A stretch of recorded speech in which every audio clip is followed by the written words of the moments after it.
Testing, testing. Check. 1, 2.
Well, good morning. The subcommittee will come to order. Welcome to the Ways and Means Trade Subcommittee hearing on modernization of the North American Free Trade Agreement. Before hearing from our witnesses, I'm going to take the time to make just a couple of points. Since its entry into force in 1994, the North American Free Trade Agreement, or NAFTA, has transformed the United States and North American economy. It has reduced barriers to our exports and allowed American businesses to sell goods and services more freely and competitively to markets around the world. NAFTA has given us a huge advantage in creating an integrated production base and supply chain. For example, we have improved our competitive edge against China because we can take advantage of our trading partners' role in the production process. We have done so while creating jobs here in the United States across all three economic sectors: agriculture, services, and manufacturing.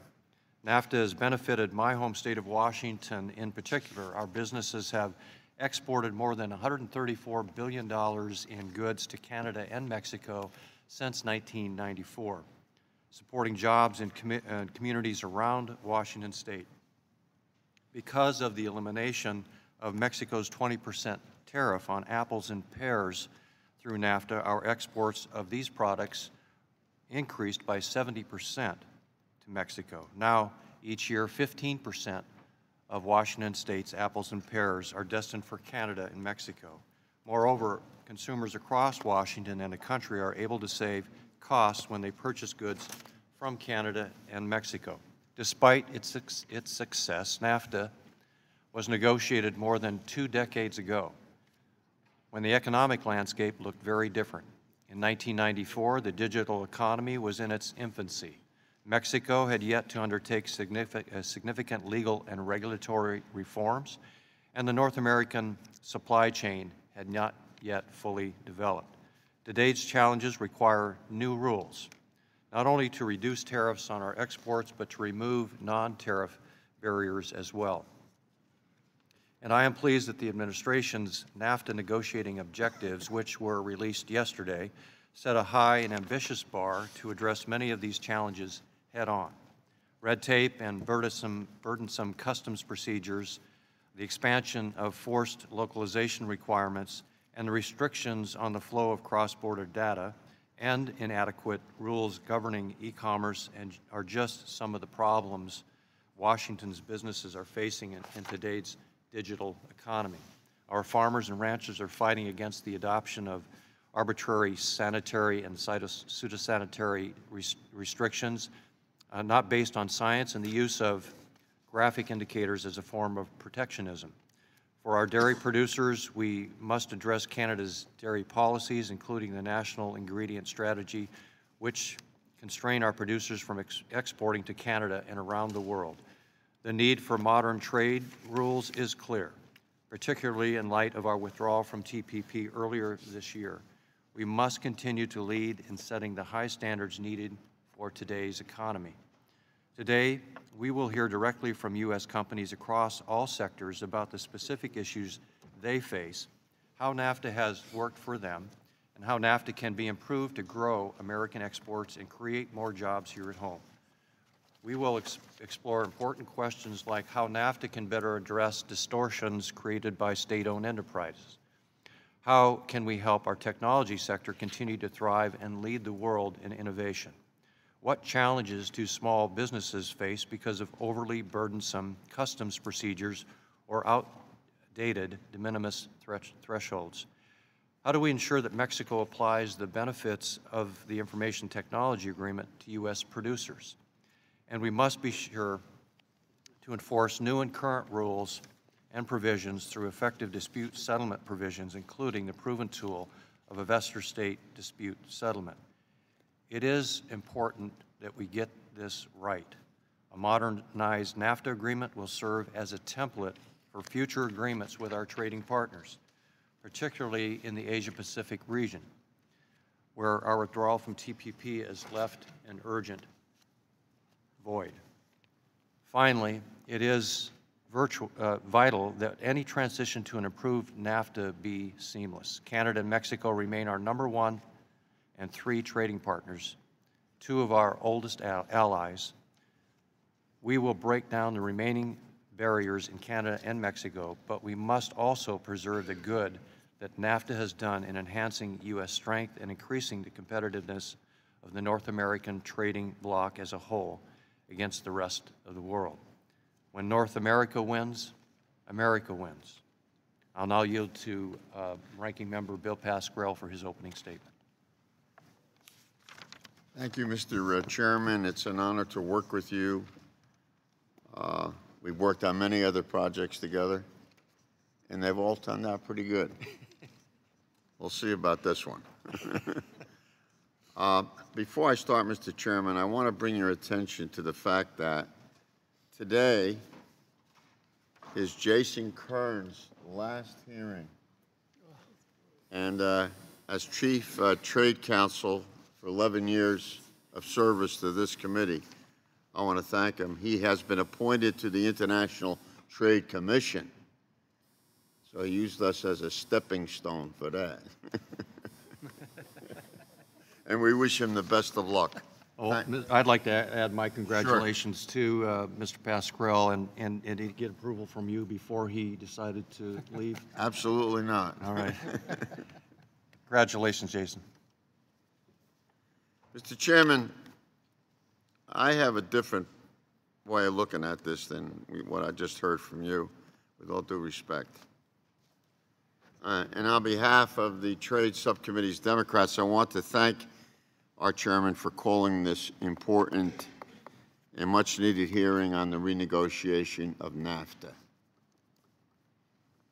I want to thank the witnesses for participating, sharing their thoughtful views on what the renegotiation of NAFTA should accomplish. I had a chance to talk to a few of you before, and you got some great witnesses here. It's especially helpful to hear these views, given, in my estimation, the lack of clarity and vision from the administration thus far on what a new NAFTA should look like and should include. On June 27th, I testified during the USTR's public comment period on the administration was putting together their negotiating objectives at the time. In my testimony, I laid out several key priorities to improve outcomes for American families, and I'm sure that's what everybody in this room is all about, that I think are important for any NAFTA renegotiation to focus on. And to me and to Donald Trump, we saw on the campaign trail in Wisconsin, Ohio, and Pennsylvania, the #1 priority has to be jobs and wages here in the United States. Well, the administration published a summary of its negotiating objectives through the USTR just yesterday, with little specificity, no evidence or indication that they will bring jobs or wage growth to the United States. After waffling and contradicting themselves throughout the process, we finally have some milquetoast objectives that look like a recycled version of the same old, same old. During the campaign, Mr. Trump declared NAFTA, quote unquote, a disaster. He's pointed out that, in his words, our jobs are being sucked out of our economy in places like Pennsylvania, Ohio, Florida, upstate New York, because our jobs have fled to Mexico and other places. That's what he said. He pledged to bring those jobs back and to renegotiate NAFTA to make it a great trade deal. And we're all hopeful about that. But the negotiating objectives released yesterday recycle many of the same policies he railed against in the TPP. An agreement the president made a big show out of pulling out of during his first week in office. When you go back to that first week in office and you see what he said And what occurred after that, well, anyway, credit where it is due. The administration proposal would make strides on the issues of countervailing duties, which is a good thing, and the treatment of state-owned enterprises, which is a good thing. But those are on the margins. The biggest issues impacting jobs and wages in the United States are low wages in Mexico and lax labor laws, currency manipulation abroad, and the lack of meaningful enforcement are nowhere to be found in these objectives. So where are the jobs and where are the higher wages this president promised? I see nothing to indicate that these objectives will improve the standard of living in Pittsburgh or Pueblo. So I've introduced legislation, the Jobs and Trade Competitiveness Act of 2017, and I believe stand in sharp contrast to the administration's weak attempt at trade reform. H.R. 2756 would crack down on cheating in trade. It's going on. Reward insourcing instead of offshoring American jobs. Absolutely still going on. Meaningfully combat currency manipulation and make it easier for small businesses and manufacturers to bring cases against countries that float the laws and the rules. We should talk about how NAFTA can be modernized and updated since it's being renegotiated anyway. But let's not fool ourselves, Mr. Chairman. The real questions we need to be asking are the following.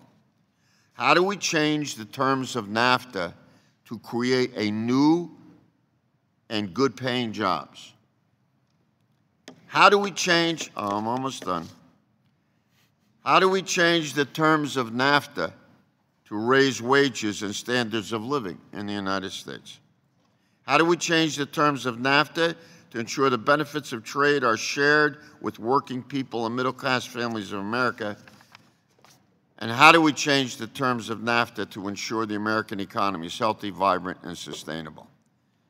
So I look forward to hearing every one of their testimony and asking these questions about how we make NAFTA, in the President's word, great trade agreement, quote, unquote. And I thank you, Mr. Chairman. Thank you, Mr. Pasquarello. And I want to thank the witnesses all for being here today. Your testimony will be invaluable as we move this process forward. All good questions that Mr. Pasquarello has posed, and some of those questions will be posed to you as to how we might be able to accomplish those things. And today we have two panels of distinguished witnesses. And I'll introduce the first panel of four witnesses now. The first witness is Mr. Tom Linebarger, Chairman and Chief Executive Officer of Cummins Incorporated. Our second witness is Mr. Patrick Odesmeyer, President and Chief Executive Officer of Kansas City Southern. Our third witness is Mr. Dennis Ariola, Executive Vice President for Corporate Strategy and External Affairs of Sempra Energy. Our fourth witness is Ms. Celeste Drake, Trade Globalization Policy Specialist of the AFL-CIO. We welcome all of you and look forward to your testimony today. Before recognizing our witnesses, let me note that our time is limited, so please limit your testimony to 5 minutes, and your written statement will be made a part of the record.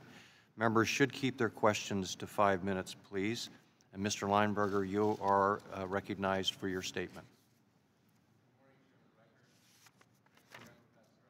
Microphone. Microphone. Right, start again. It's a great honor to be before you today to discuss the importance of the North American Free Trade Agreement and the effort to modernize it. My name is Tom Linebarger. I'm Chairman and CEO of Cummins, Inc., as well as the International Engagement Committee Chair of the Business Roundtable. I believe trade expansion and NAFTA are good policy, and my support for both has grown even stronger over my career at Cummins. As CEO, I am charged with providing opportunities for the employees of Cummins, an Indiana-based company that employs 25,000 people in the United States. For our employees and our communities, international trade has been the single most important contributor to growth and hiring for nearly 2 decades. Currently, 95% of the world's consumers reside outside the United States, and for Cummins to continue to be successful and add new jobs, it's imperative that we're able to access these consumers with high quality and competitively priced products.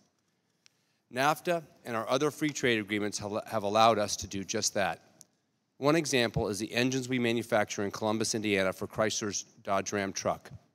Once we manufacture the engine, it's then exported to Mexico where Chrysler finishes assembly, and then it's imported back into the U.S. for sale. The Ram is cost-effective and successful because of NAFTA. Its robust sales have contributed to significant growth and job creation for Cummins. At the Columbus, Indiana plant where we build the Ram, we've added nearly 100 jobs in the last few years. The story of the Ram's journey is not unique to Cummins. For all goods imported from Mexico and the United States, approximately 40% of the content originated in the United States. Seymour, Indiana is another example of how trade supports American cities and towns. Seymour is our global high-horsepower engine headquarters. It's also a small town of less than 20,000 people, about an hour and a half south of Indianapolis.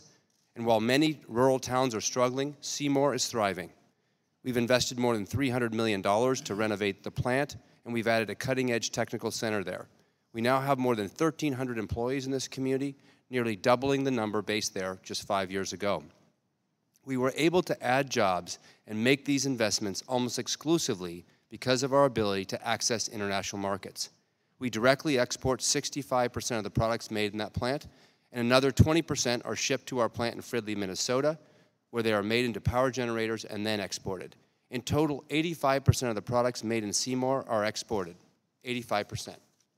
To me, it's simple. When we can trade, we add jobs and invest in American communities. Since NAFTA's bipartisan passage and enactment in 1994, overall trade has increased between the United States, Canada, and Mexico. U.S. manufactured goods exported to Canada and Mexico have more than tripled over that period, and for Cummins, the 2 largest importers of our products are now Canada and Mexico.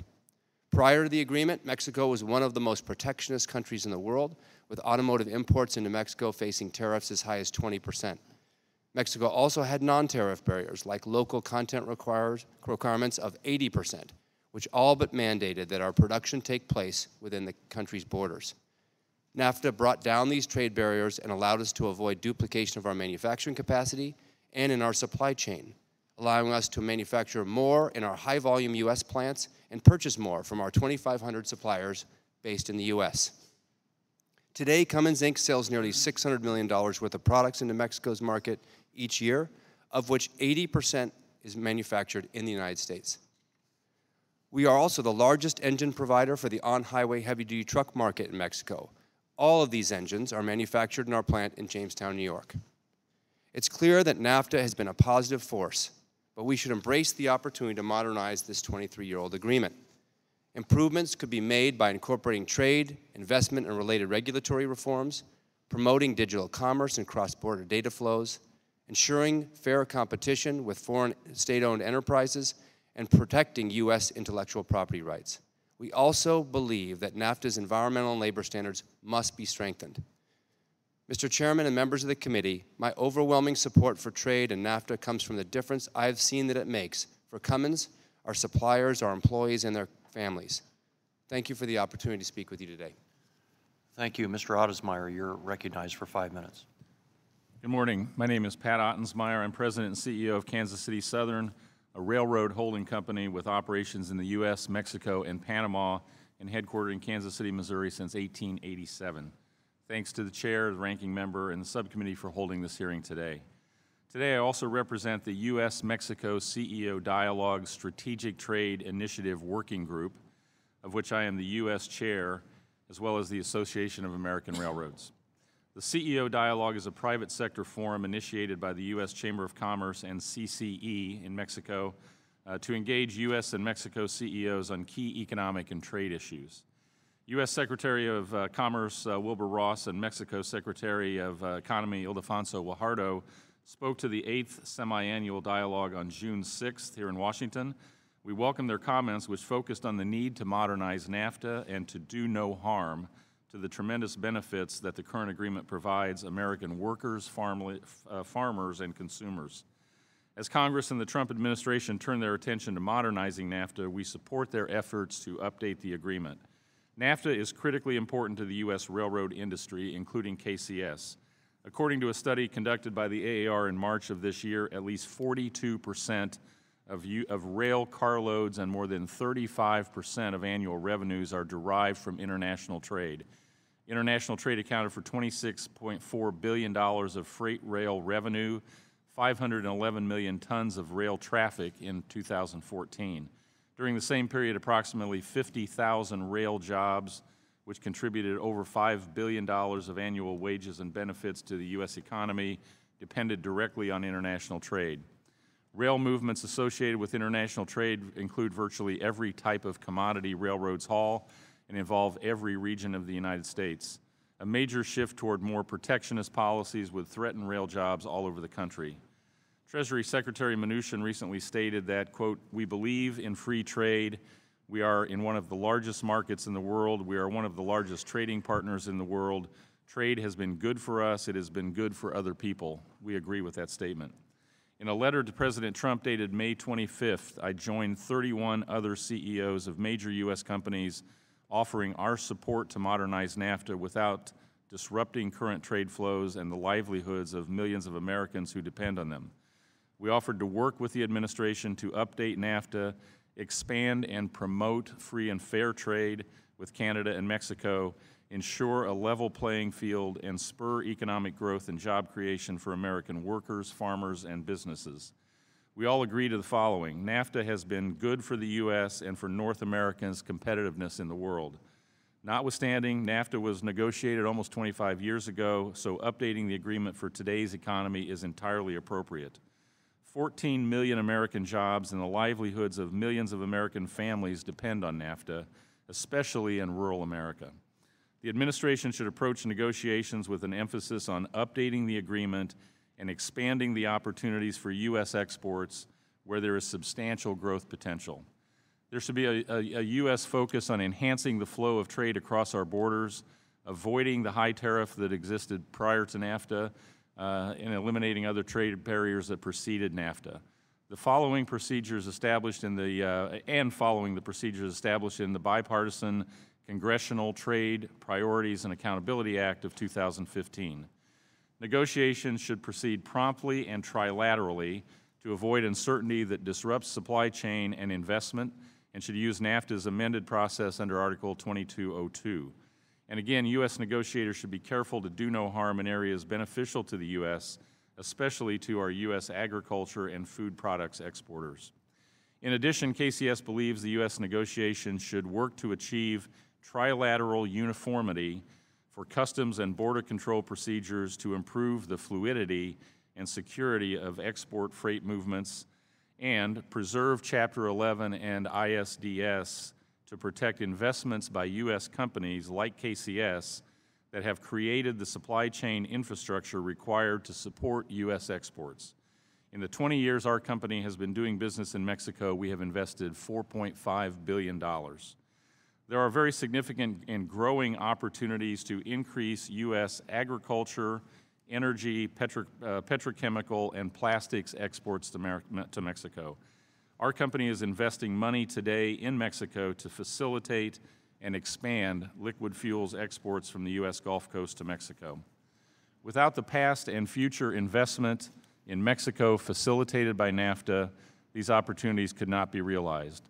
Chapter 11 of NAFTA helps ensure this vital export infrastructure going forward and is a critical element of NAFTA that must be retained. Again, thank you for the opportunity to testify and provide written comments. Thank you. Mr. Areola, you're recognized for 5 minutes. Microphone. There we go. Chairman Reichert, Ranking Member Pascrell, and members of the subcommittee, thank you for this opportunity to testify. My name is Dennis Areola, and I'm the Executive Vice President of Corporate Strategy and External Affairs for Sempra Energy. Sempra is a San Diego-based Fortune 500 energy company with revenues of over $10 billion and a market capitalization of approximately $28 billion. Our more than 16,000 employees serve approximately 32 million consumers worldwide, and we do business in the U.S., Mexico, Chile, and Peru. In Mexico, our business includes Innova, one of the largest private energy companies in the country. We own and operate natural gas and liquids infrastructure, as well as renewable generation. We are the largest private natural gas pipeline company in Mexico, delivering much of the U.S. gas in Mexico. And as of 2016, we've invested more than $7 billion in Mexico. On both sides of the border, these investments have generated hundreds of new jobs, good-paying jobs for engineers, operators, accountants, IT professionals, and others. And these investments have also improved the environment in both countries. NAFTA has been a big win for the U.S. energy sector. It has helped create a robust and integrated North American energy market that supports U.S. jobs and strengthens our energy security. U.S. trade with Canada and Mexico in energy commodities, including electricity, liquid fuels, and natural gas, exceeds $140 billion annually. And last year, the U.S. enjoyed a trade surplus in energy with Mexico of more than $11 billion. The United States exported more than $20 billion in energy commodities to Mexico and imported less than $9 billion. And of the $20 billion in U.S. exports, natural gas accounted for nearly $4 billion. Mexico accounts for nearly 60% of all U.S. natural gas exports. And we're just at the beginning to tap the potential of the U.S.-Mexico energy trade.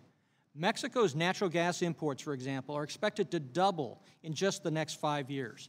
And per capita electricity consumption in Mexico is expected to double during the next 25 years. Energy investments in Mexico, like ours, support many U.S. jobs, both directly and through U.S. shale energy development. And by enabling cross-border transmission, these investments also support domestic electric grid reliability amongst both borders. They also reduce greenhouse gas emissions, and they meet other local pollution challenges in Mexico. And a growing energy trade partnership is a win-win outcome for both the U.S. and Mexico and Canada. It increases jobs and investments in all countries. And as you prepare to modernize NAFTA, we urge Congress and the administration to follow this basic guiding principle. Maintain the existing benefits of NAFTA while improving it in ways that expand trade and investment. My written testimony highlights 4 critical benefits that we believe must be maintained. But right now, I want to focus on just one in particular. Strong investment protection for cross-border projects and investments, enforceable by Investor-State Dispute Settlement, or ISDS. And why is this important to a U.S. company? Our projects require SEMPRA to invest hundreds of millions of dollars, often in countries where the legal regimes are not as developed as the U.S. We need confidence that our company and our investments will be treated fairly over the long term. The investment protections in NAFTA and other U.S. free trade agreements enable us to mitigate this risk, expand our business, and compete for global customers. ISDS provides a neutral forum to hear claims for the breach of the agreement. And even if ISDS is never used, it serves as an important insurance policy. The investment protections in NAFTA and other FTAs provide U.S. investors with the same substantive rights in foreign markets that foreign investors enjoy in the U.S. under federal law. In addition to maintaining existing benefits, we offer 4 recommendations to further strengthen NAFTA. First, we urge that the text of the NAFTA be amended to reflect the current level of market openness. As you'll recall, the energy markets were not open to U.S. and foreign investors in 1994, so we need to make sure that we lock in this new and improved level of market access. Second, NAFTA's investment protections should be expanded to cover so-called investment agreements consistent with other U.S. free trade agreements. Third, NAFTA should include a so-called tail of investment protection if the agreement were ever terminated. And fourth, NAFTA should be modernized to increase regulatory coordination in the energy sector, particularly with respect to cross-border infrastructure investments. In conclusion, Mr. Chairman, NAFTA has been an enormous benefit to the U.S. energy industry. If negotiations can preserve these benefits, while finding consensus to modernize and improve the agreement, North America will become an even more integrated and powerful energy market in the years to come, and this is going to benefit U.S. workers, our economy, the environment, and consumers. Thank you very much. Thank you. Ms. Drake, you're recognized. Thank you. Good morning, Chairman Reichert, Ranking Member Pascrell, members of the committee. I am pleased to testify about NAFTA on behalf of the American Federation of Labor and the Congress of Industrial Organizations, representing 12.5 million working people in every sector of our economy, from mining to retail, agriculture, manufacturing, transportation, and construction. While CEOs and global corporations have generally benefited from NAFTA, it has failed the working people of North America. While it has increased the amount of trade between the US, Canada, and Mexico, it has also cost jobs, depressed wages, weakened worker negotiating power, and destabilized communities in all three countries. Trade deals will always be disruptive, both creating and destroying jobs. But NAFTA's rules have redistributed income upwards, providing rewards to the wealthiest and the most powerful while making it tougher for the rest of us to succeed. Trade does not inevitably have to redistribute income in this manner. So if we change the rules, we can change the outcomes. And that's why today's hearing is so important. All working families in North America will benefit from a NAFTA that puts more jobs, higher wages, a clean environment, and a stronger democracy at its core. There is risk here. Renegotiating NAFTA in the wrong way could make the largest Wall Street firms, the biggest pharmaceutical companies, and those who profit from abusing immigrant labor even more powerful. The wrong rules could make it harder for working families to rise. But there's a great opportunity as well. An open, democratic, and participatory negotiating process could create a continent-wide foundation for inclusive and sustainable growth that uplifts families through rewarding and secure jobs. The AFL-CIO submitted nearly 50 pages of comments on NAFTA renegotiations to USTR, and I'll highlight some of the most critical recommendations here and note that the objectives published yesterday lack both the ambition and the specificity that we had hoped for. First, eliminate the private justice system for foreign investors known as investor-to-state dispute settlement. ISDS allows foreign investors to challenge local, state, and federal laws before private panels of corporate lawyers. This private justice puts corporate rights ahead of our democracy and amounts to little more than crony capitalism. It's a subsidy for companies that choose to offshore, paid for by North American families, whose taxes fund the lawyers, arbitrators, and winnings awarded.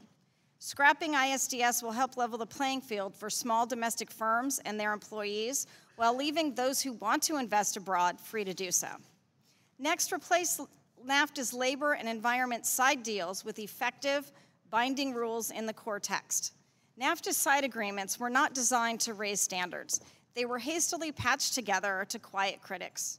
They do nothing to ensure monitoring or enforcement, and they have not raised wages, benefits, or standards for North American families. We learned last month just how ineffective these provisions are when even the CAFTA labor provisions, supposedly a step up from NAFTA, could not protect working people from anti-firings, abuse, and assassinations. Specifically, NAFTA should permit cross-border negotiations, establish floor wages, and allow border adjustments to prevent environmental degradation and human exploitation to be used for trade advantage. Enforcement must be automatic, and violators must be subject to trade sanctions when necessary, not to punish, but to raise standards and to trade fairly. Third, NAFTA must address currency manipulation and misalignment by creating binding rules subject to enforcement and sanctions. Fair trade cannot exist in the absence of fair currency rules. Fourth, we must upgrade NAFTA's rules of origin, particularly on auto and auto parts, to reinforce auto sector jobs in North America. NAFTA's rules allow nearly 40% of a car to be made in China, Thailand, or other countries that have no obligations to the US under NAFTA. NAFTA must increase North American content requirements and eliminate loopholes in how the content is counted. Fifth, NAFTA should delete procurement obligations that undermine Buy American rules and deter responsible bidding criteria. NAFTA should not be used to discourage procurement policies that create jobs, raise wages, and protect natural resources. Finally, NAFTA's negotiators should think bigger. Rules that facilitate trade and investment must also put in place safeguards against tax dodging and other abuses. The new NAFTA must include new rules to combat tax avoidance and promote infrastructure investments. Without such rules, we will continue to disinvest in the US economy in ways that undermine productivity and the middle class. There are many other important changes that should be made to improve NAFTA for working families, but I'll stop here. I'm happy to answer any questions you may have. Thank you all for your testimony, and we'll now enter into the question and answer session. And I'll begin with Mr. Linebarger. In your written statement and testimony, you note that the Brookings Institute recently cited Columbus, Indiana as the single most trade-dependent community in the United States. My home state of Washington is probably the most dependent state in the Union as it relates to trade. 40% of our jobs are directly related to trade in Washington state. So I very much understand the point that you're making and the types of issues that you've raised in your comments.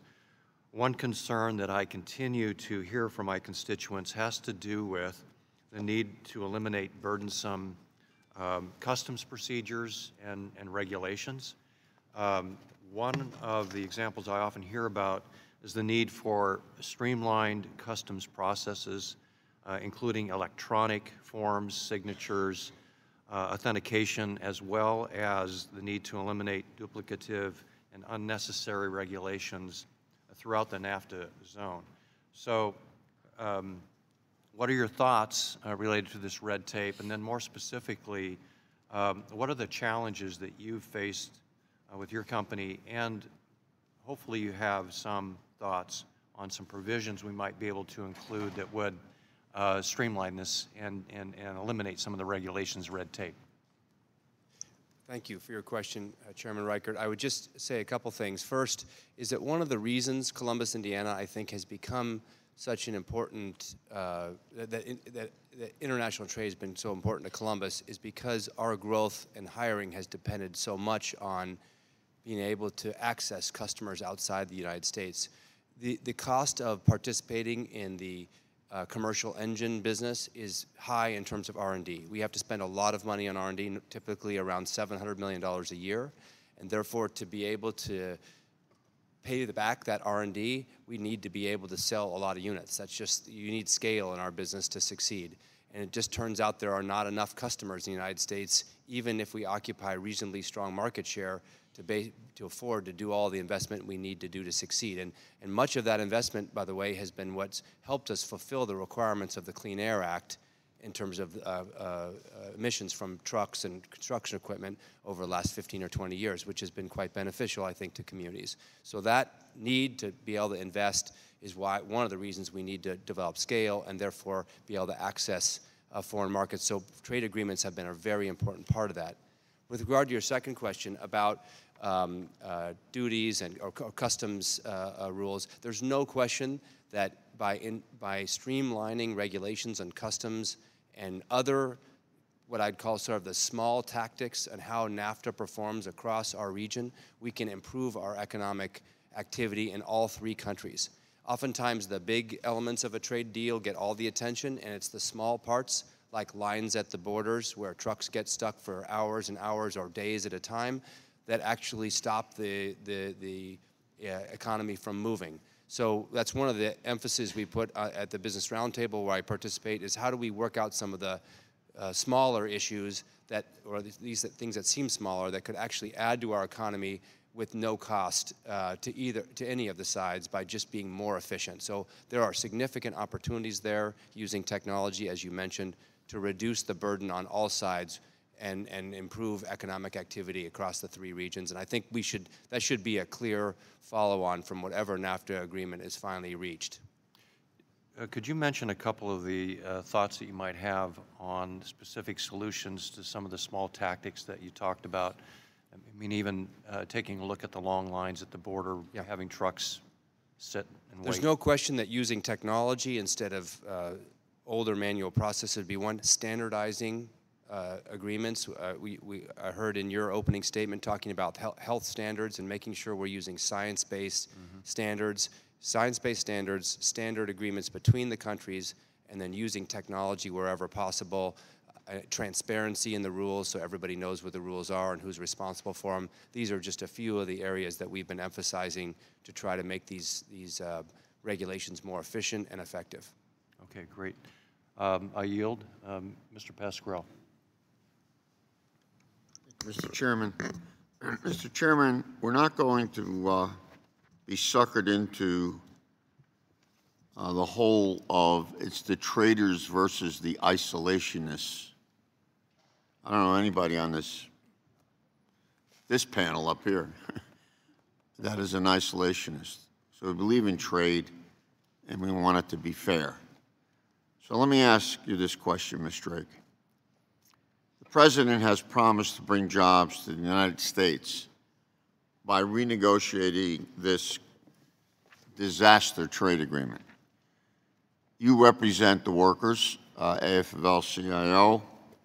Would you say that the USTR's negotiating principles and objectives just released represents a radical transformation of our trade policy? In part B of that question, do you see anything in their objectives that would create jobs here in the United States of America? Thank you for the question. The objectives are not a radical retransformation of NAFTA. They essentially look like tweaking around the edges, and much of it seems wholly adopted from the trade negotiating objectives from the TPP, which is something that the President himself said was a failed agreement and withdrew from. I think the one sort of bright spot in the objectives is really the trade remedies section, but trade remedies can't create jobs. They can only defend jobs that are being attacked by unfair trade practices. So we would have liked to have seen more clarity, more specificity, and frankly, a higher ambition in terms of the objectives. Now, you've identified raising wages in Mexico as one of the most important goals of NAFTA renegotiation. Now, I want you to talk some more about why you think wages in Mexico are so critical, both for Mexico and the United States. Let's try that one first. It's really critical because the low wages in Mexico and the ease with which bad actor employers can exploit and abuse Mexican workers is one of the pull factors inducing investment in Mexico. And the side agreements in NAFTA for labor just haven't done the job to protect workers. And we have proof of that, don't we? We absolutely have proof of that. There have been 39 cases filed over the years under the NAFTA labor side agreement, and none of them resulted in new workers being organized or having their wages raised in Mexico. So we've got to try something radically different, not tweaking around the edges. And there's got to be an enforcement mechanism that's not just slow and cumbersome and wholly discretionary, but swift, automatic, and something that workers can depend on. And we have to tweak the other provisions, not tweak, change the other provisions of NAFTA as well so that we're providing different incentives. When you mentioned earlier the President had said jobs are being sucked out of the United States. They're not being sucked out by Mexico's workers. They're being sucked out by decisions made by corporate CEOs to relocate production, and we've got to use NAFTA to change the incentives on those CEOs so that they have more incentives to invest both in the U.S. and in Mexico. And when we raise wages in Mexico, we're going to have more exports to Mexico because we're growing a middle class there and really developing an export. The guy that's working in Pueblo is not the enemy. And we've made him the enemy. But we've had some changes in law in Mexico since 2016. Could you really be specific about how that helps the cause of fairness here? Fairness, I mean, it's a simple word.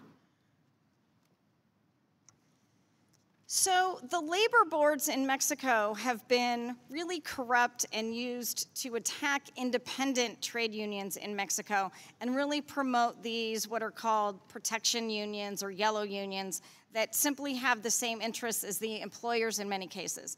So the changes from 2016 in Mexico are really important, but they're not enough. We still need to see laws and regulations enacting them and implementing them, and then we need to see enforcement and see how they're being implemented in practice, because workers have a long experience of changes on paper not translating into reality. Thank you, Ms. Drake.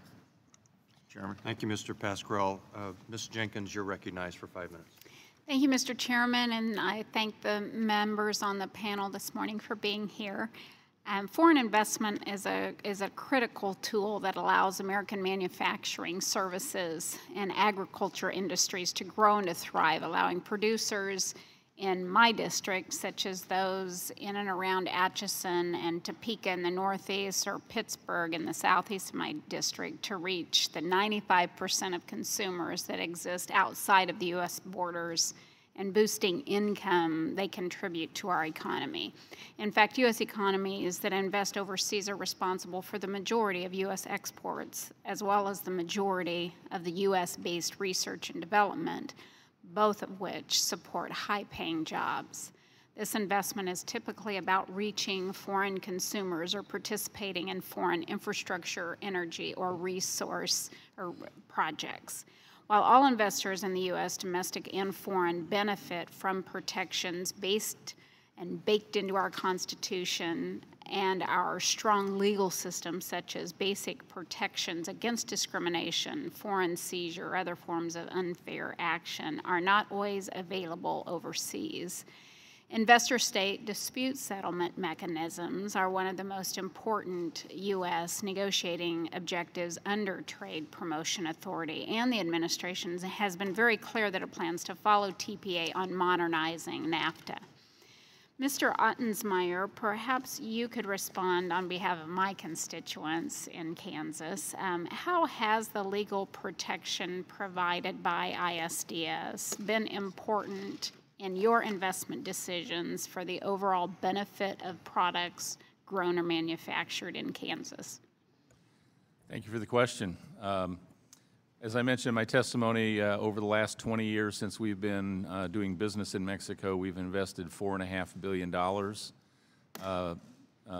with the initial investment as well as capacity enhancements to our rail network in Mexico. We operate roughly a 6,000-mile rail network in U.S. and Mexico, split pretty evenly, 3,000 miles in the U.S. and 3,000 miles in Mexico. We're the only North American railroad that owns and controls rail networks on both sides of the border. And agriculture is obviously important to you. It's very important to us. If you look at our cross-border trade flows, 60% of our cross-border movement of freight is export, is southbound. And the vast majority, the largest single commodity by a long margin is grain. Mexico is the second largest importer of corn in the world. We move about 35 to 40% of all Mexican grain and mostly yellow corn imports move on our railroad. And if you visualize a map of our rail network from St. Louis to Kansas City, down through Shreveport, Houston, across Laredo into the heart of Mexico, we are a perfect pipeline for moving U.S. agriculture, food products, grain, corn, soybeans from the major producing regions down into Mexico. And I would say that without the investment that we've made, building the capacity on our cross-border network, those products couldn't move in the quantities that they move today. Truck and other means of transportation, large bulk commodities, rail is really the best and most efficient way to move. And I think we have been critical to open up those markets for your constituents and those in the Midwestern states into Mexico. I would like to add, as we look at the future, we see two of our largest cross-border opportunities are also export-oriented. And they're in the form of refined petroleum products moving from the U.S. Gulf Coast into Mexico, which is happening today, and we're investing to support that movement, and petrochemicals, petroleum derivatives, natural gas derivatives, plastic pellets that make everything from auto parts to water bottles to electronic casings. Those two opportunities we think are going to be very substantial export opportunities from the U.S. to Mexico. Thank you, Mr. Chairman. I yield back. Mr. Kind. Thank you, Mr. Chairman. I want to thank our panelists for your testimony here today. And Mr. Chairman, I'm glad we're moving forward with this hearing. I think it's desperate that this Congress leans in now to try to get trade back on the rails in light of the dysfunction and the conversation that took place in last year's presidential campaign and the start that we have so far this year. And hopefully this will tee up some additional hearings so we can continue to get feedback and also hold this discussion of how we can get back in the game. You know, and I'm all for NAFTA renegotiation and trying to modernizing it, bringing it into the 21st century in light of the deficiencies of the current agreement. But, you know, these renegotiations, these one-off bilaterals only get you so far. You know, it's in the multilateral context where you have certain synergies and trade-offs that you normally don't get in bilateral negotiations. And that's why at a previous hearing not so long ago in this committee, I said that our rejection of trying to find a path forward with the Trans-Pacific Partnership Trade Agreement will go down as one of the great strategic mistakes that we made as a country in the 21st century. And how we get back in that tent in the fastest growing economic region of the global economy, the Pacific Rim, is going to be very, very important for our own economic well-being, but also diplomatically in the national security interests that we have in that region as well. Mr. Lineberger, I'm glad to hear that as a major corporation in this country, you too embrace the need for us to have enhanced labor and environmental standards and protections in any NAFTA renegotiation. I couldn't agree with you more. And I've had the opportunity to visit a Cummings plant in Mineral Point, Wisconsin, in the southern part of my district with exhaust emission technology that's taking us to that next generation of where we need to go environmentally, too, with the products that's being made, including a Black River Falls plant. And these are good-paying jobs with benefits in rural western Wisconsin that we're talking about. And Wisconsin overall, we export 60% of our products to either Mexico or to Canada. So these two countries are vital to our economic well-being. And just a quarter of a mile down the road from your Cummins plant in Mineral Point is a 220-head dairy farm. And Mexico right now is the greatest dairy export market that we have. So my advice to the new Trump trade team was, first, no trade wars. That's only going to hurt all of us here in the Western Hemisphere. And secondly, let's try to take what was accomplished in the TPP agreement and build upon that. And it seems as if they're starting to embrace that concept of not trying to recreate the wheel, seeing what these countries have already agreed to do in the context of TPP, which was also embracing core labor and environmental standards as in the body of the agreement, fully enforceable like anything else that's in the agreement, and go from there. And I think that would be a wise approach. But, Mr. Lineberger, just to get your reaction to this, you might understand the skepticism that some of us have on this side of the dais with an administration that appears very hostile to worker rights, very hostile to collective bargaining rights in this country, and yet they're trying to move forward on a NAFTA renegotiation that takes May 10th and builds upon that by including labor and environmental standards. Why do you think this is important in any NAFTA renegotiation? Thank you very much for your question, Congressman. I couldn't agree more. Disappointed with TPP, as you know, who's spent a lot of effort on that. But I would just say that I think that labor and environment standards are important to keep strengthening over time. Many of these countries are starting from a place that the U.S. was many, many years ago. And just like we want with economic development, when we operate in other countries, what we're trying to do is bring the communities in there up to a better standard of living, better benefits, better for their families, just as we're trying to do in the United States. So as a company, we feel an obligation to all stakeholders. It's not just shareholders, it's employees, it's communities and families. That's the way Cummins was founded. That's the principles by which we operate. It's the values that we all share. So everywhere we go, we want to do that. But we are starting from where we're starting from. And what we're trying to figure out is how to make sure that we move up through economic development and through raising standards. And I think just trying to establish those standards and then enforce them. I do agree with the panelists that I share the table with, that enforcement is important with whatever standard we put in there. I think we did miss some beats on all of our standards where our trade agreements, where we didn't enforce enough of what we had. I want to commend you because you've been consistent on that message with the visits that we've had, the conversations that took place on the Hill and off and that's important. But I want any trade agreement, whether it's a renegotiation or a future one, to be elevating standards up to where we are. So we start to level the playing field, you know, for our workers, for our businesses, for our farmers, that's fully enforceable, that can expand the opportunities on a global basis. And hopefully that will be a shared goal that we have with the administration when it comes to NAFTA renegotiation. Thank you, Mr. Chairman. Thank you. Mr. Paulson. Thank you, Mr. Chairman, and thanks everyone for being here today. I do believe it's absolutely necessary and critical that strong digital trade provisions also be included in any NAFTA modernization to better reflect the realities of the economy today, including issues that are related to the digital economy. In fact, today I co-chair the Digital Trade Caucus. In fact, today my co-chair, Susan Delbeni, and I are going to be sending a letter to the administration outlining some of the areas of digital trade that we think should be prioritized in the negotiations. This includes everything from promoting cross-border data flows, eliminating data localization requirements, to streamlining customs procedures, and of course prohibiting unnecessary regulation of digital services. You know, Mr. Linebarger, you spoke a little bit about adding thousands of new high-quality jobs being added at Cummins exclusively because of access to international markets, and NAFTA and other trade agreements have been a big part of that. And last fall, I remember visiting the facility of Cummins in Fridley, Minnesota. Had a chance to visit with some of the 1,200 employees that are there, seeing the power generators, seeing the exports that are going right out the door to other markets. From your perspective at Cummins and the work you do with your supply chain and with other American business leaders, can you talk a little bit about how important it is for digital trade, for the success of your business, for American businesses, and how important is it that we include digital trade provisions in a NAFTA modernization?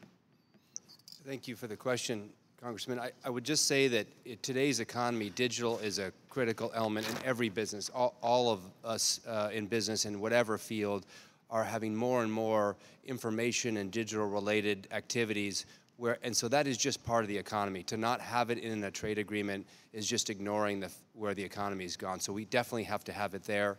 Just in our case, in Cummins' specific case, we now have telematics on all of our engines that go in trucks and also in other equipment, which allows us to gather information to give customers more productivity with their equipment. This is now required by nearly every producer, and I think it will be the basis of competition in the future, even more than some of the sort of manufactured goods that we make today. So as things move forward, this digital area is going to get more and more important. Our ability to compete freely and to be able to not be restricted by where we have to keep data, how we have to gather data, these kind of things will become more and more important. And every manufacturer, it's not just going to be computer companies or banks that are going to be worried about that. Every one of us is going to be concerned about this, and it's going to be a major source of income and competitiveness. So I would just say that without having it, we are ignoring where the economy is, and for Cummins, it will be a critical element of the value that we sell to customers. You know, this is interesting because a lot of people think of digital trade only involving IT companies or high-tech companies, and actually it's about manufacturing, it's about e-commerce, it's about making sure you're selling your products throughout your supply chain. It's just all that integration.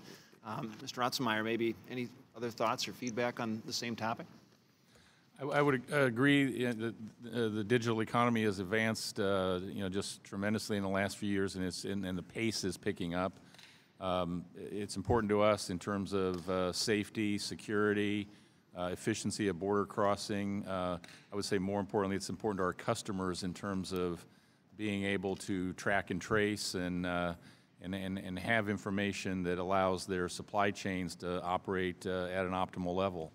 But just going back, and again, the chairman's question about efficiency of border crossing, we're working on some, I think, very important and potentially breakthrough initiatives at the border to improve the way trains cross. I mentioned earlier, if you look at the nature of our business, we handle large bulk commodities. Opportunities like refined products are going to require a more efficient border crossing process. And it's a lot easier to change processes and use technology to enhance capacity to allow for larger U.S. exports of products like gasoline and diesel than to build new bridges. Bridges are very, very expensive and very hard to get permits and to build. So changing the processes that we currently use to move trains across the border is going to be necessary to take advantage of the export opportunities that we see in our business and we see for the country. Thank you, Mr. Chairman. Mr. Doggett. Thank you very much, Mr. Chairman, and thanks to each of our witnesses.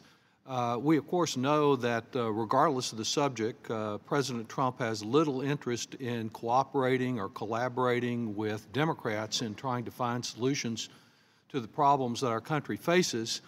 But listening to the comments this morning of my Republican colleagues about the many advantages of NAFTA and all that it has done that has been good for our country, I have some difficulty in reconciling that with what President Trump is saying about it being the worst trade deal in the history of the country, about it being a disaster. And I wonder if he is even collaborating with our Republican colleagues in designing new trade policy. I represent the city of San Antonio, in which NAFTA was signed. And for San Antonio and Central Texas, NAFTA has not been a disaster. It's overall been a benefit.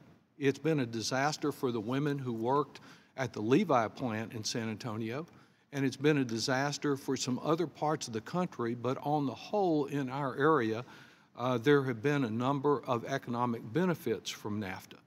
Some people say that given the total inconsistency between President Trump, not only in our Republican colleagues here today, but they point to the inconsistency between him and his own advisors. Yesterday's announcement of the NAFTA objectives appears to demonstrate, again, that total inconsistency, because it sounds like the objectives are kind of a warmed over TPP, which he's already rejected, that that's the place that he wants to begin.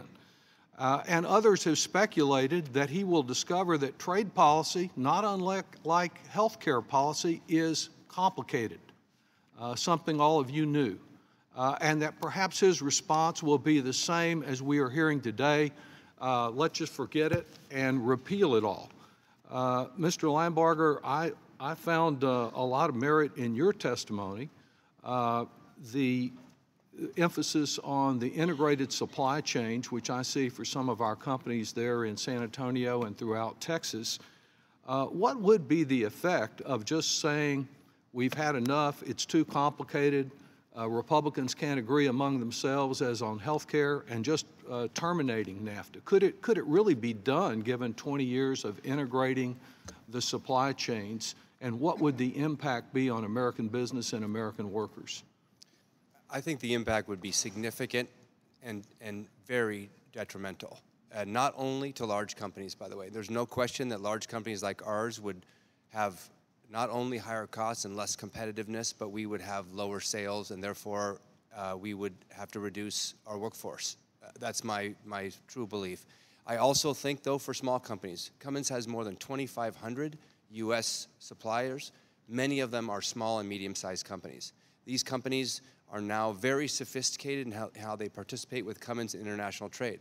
Many of them start off as just a few hundred people in one small town in the Midwest or some other part of the country, and then because they've started to supply Cummins, they've grown, and many of them have even opened overseas offices, things they couldn't have imagined years ago, and have added employees at home now to sustain business they have outside of the U.S. So small, medium-sized, and large companies all benefit as part of this regional supply chain that NAFTA has created.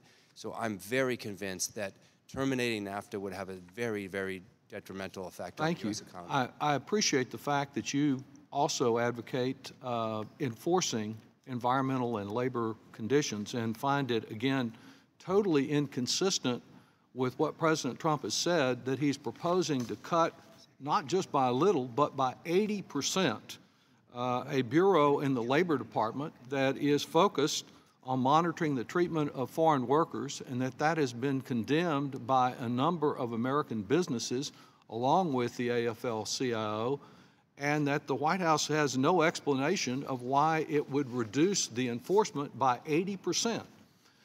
Ms. Drake, you have focused on the investor state protection, which is something that has concerned me, along with the failure to enforce environmental and labor regulations. Is there any reason, particularly with Canada, why we can't rely on a mature court system to adjust any differences that we might have? Don't American businesses deal in the Canadian courts all the time? I've seen no evidence that we can't trust Canadian courts, and I've been having this debate with folks who support ISDS for quite a long time. And it's really when businesses ask for certainty upon investment, there shouldn't be any guarantee of profits or certainty of profits. And it's workers who often don't have any certainty under trade agreements. Thank you. Thank you all. Thank you, Mr. Kelly. We're going to go 2-1 now, so Mr. Meehan will follow Mr. Kelly, and then we'll go to Mr. Levin. Mr. Kelly. Thank you, Chairman. Thank you all for being here. Just to kind of look at what we're talking about so far, I think it's pretty hard to look at 6 months of the Trump administration and come up with some kind of a definitive idea that they haven't gotten things done yet. That's kind of amazing to me after sitting here for 8 years and watching the erosion of jobs across the board, 5 million jobs, 70,000 plant closures, and saying, you know what, this Trump needs to really get on the ball. He just hasn't acted fast enough. So I appreciate my colleagues weighing in, and we're getting ready for the 2018 election, so I guess we start the campaign now. Let me just say this, though.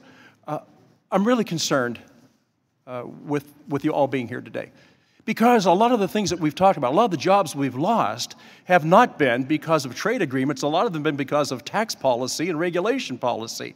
People aren't leaving the country because they don't like America. They're leaving the country because they find it's too hard to stay profitable in the global economy. But one thing is I will say about NAFTA, NAFTA has been very good in a lot of cases, has it not? Some of us will look at that. I know in Pennsylvania, it's been important, especially to the ag people. So for the record, Mr. Chairman, I'd like to submit a letter by Mr. Smucker and also Mr. Kind and myself, and co-signed by 45 other members, kind of a do no harm. And we talked to Ambassador Lighthizer to make sure that we're doing the right things when it comes to NAFTA. Without objection.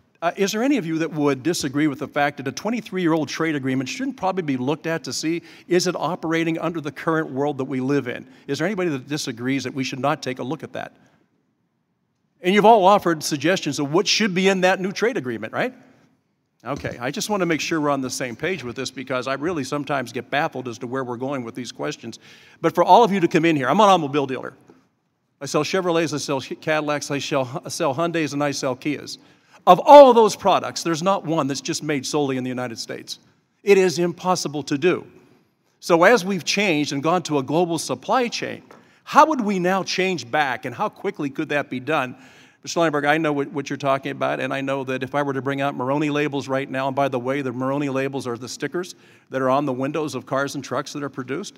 And if you go to the far right-hand corner and down on the left-hand side, it says supply, content. It would be very hard for somebody to differentiate between which car was made in America, the Hyundai Elantra or the Chevrolet Silverado, because the Hyundai Elantra is actually built in Montgomery, Alabama, and the Chevrolet Silverado is built in Mexico, has about 38% U.S./Canadian, by the way, parts supply. The rest of it comes from Mexico. So how do you re-engineer that? How do you, in 6 months, re-engineer that, and how do you get 70,000 plants to reopen and 5 million jobs to come back? And from your perspective, looking at NAFTA, and if you all go right down the line, please tell me, if you can, and I know it's hard to do, it's hard to articulate, what you would like to see in that new agreement, or what should we be concentrating on that grow American jobs and make it safer for workers all around the world. But more importantly, with the clout that we have, we should be able to drive bargains that come far more favorable to us. So, Mr. Lindbergh, if you'd start, and if you'd all right go down the line, I would appreciate just hearing from you. Yeah, again, my strong recommendation for modernizing the agreement is add more parts of the economy to it. The U.S. is incredibly competitive in services, in IT, in technical areas, and there just are not enough protections in the old agreement for those areas. IP, we talked about IP protection. We talked about making sure there's fair trade and where you need to keep your technology and your IT. I think having more of those modernizing things is really important. As I mentioned, I also think it's important to have enforceable labor and environment standards, because we're all trying to move the standards up. Absolutely. That's an important thing to do. That's where I would focus my attention, is on the parts that modernize the agreement and the parts to make sure we add in standards that keep us all raising them up. Yeah, Mr. Ottensmeyer, there's nothing like a steel wheel and a steel rail. That creates an awful lot of jobs, and it really supports Social Security. We need to get more people in the workforce. I would agree with what my colleague just said. Expand it. Look at, and again, I think there are opportunities in front of us today in the form of energy markets. Mr. Ariel can talk more about those that I think could be substantially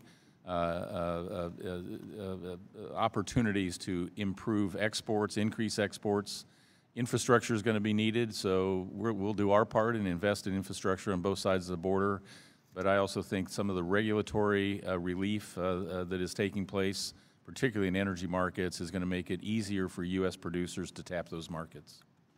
Congressman, as you said, a lot has changed in the last nearly 25 years. The energy markets were not open 25 years ago. Absolutely. Today, Mexico is one of our best trading partners. As I mentioned, we have a trade surplus because of the natural gas and liquid fuels that we send to Mexico. So making sure that the new modernized NAFTA agreement recognizes those new open markets so that it's codified in the agreement, we think is very important. Secondly, ISDS is not theoretical, it's not academic, it's for real. For companies like ours and industries like ours that invest and put infrastructure in the ground that's there for 20, 30, 40 years, it's for real. We had an experience in Argentina where overnight the government changed the rules and regulations. American companies need to be treated fairly and need to have access to a tribunal that can think fairly.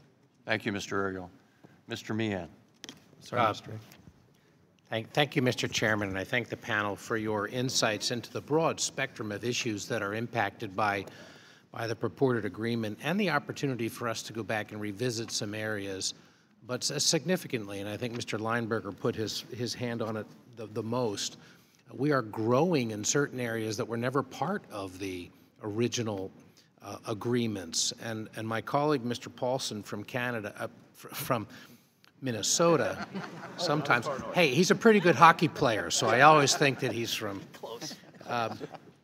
focused on intellectual property protection, the cross-border data flow, and other important protections. I think one of the things that's often misunderstood when we talk about e-commerce is the tremendous growth that's taking place in this and services that are provided in addition to the mechanics, so to speak, that are part of the materials that you send over, the digital information that's in the actual engines and things which need to be able to operate across borders. The United States has actually had a surplus of $159 billion in terms of services that are provided, but it requires that we've got protections in three critical areas. One is cross-border data flow to enable, as you've identified, Mr. Lineberger. The second is that we can't then inhibit that by virtue of creating responsibilities for you to localize data in a particular nation.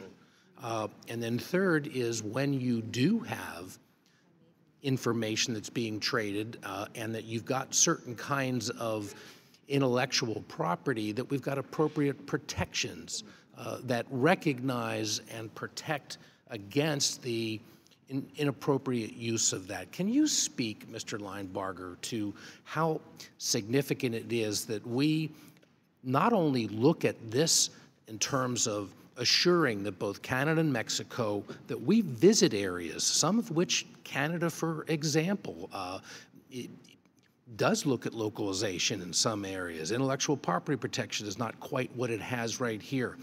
How it's important that not only that we work through those areas so that we modernize an agreement, but as significantly that we look at this as a paradigm, that if we can work through these issues to actually enhance some of the discussion that took place during TPP, that we may be able to create the kind of a model that we can replicate globally.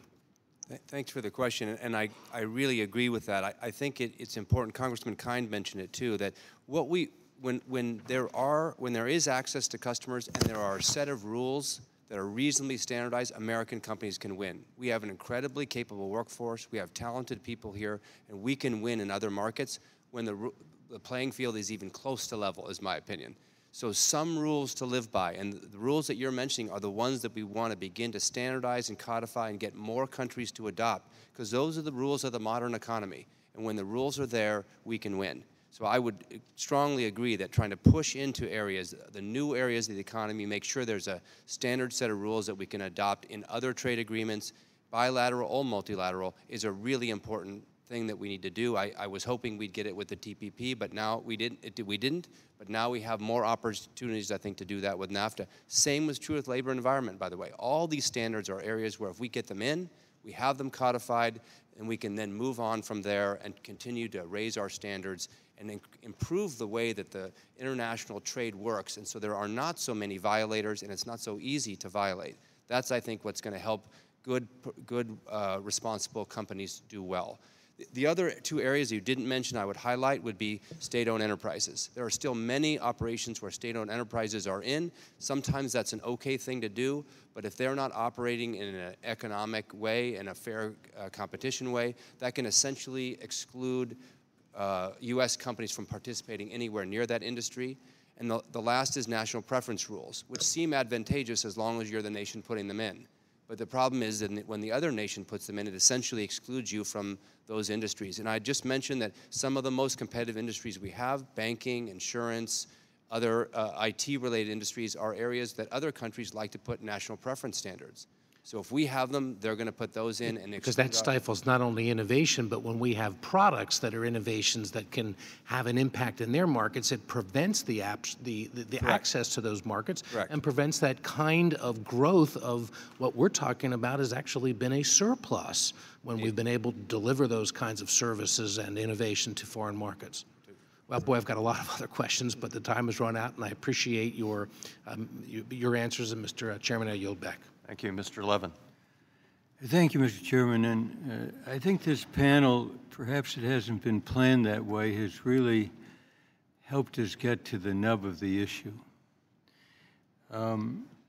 If you look at all of you except for Ms. Drake and the others on behalf of business are testifying that NAFTA has been a plus, while the President has said the opposite.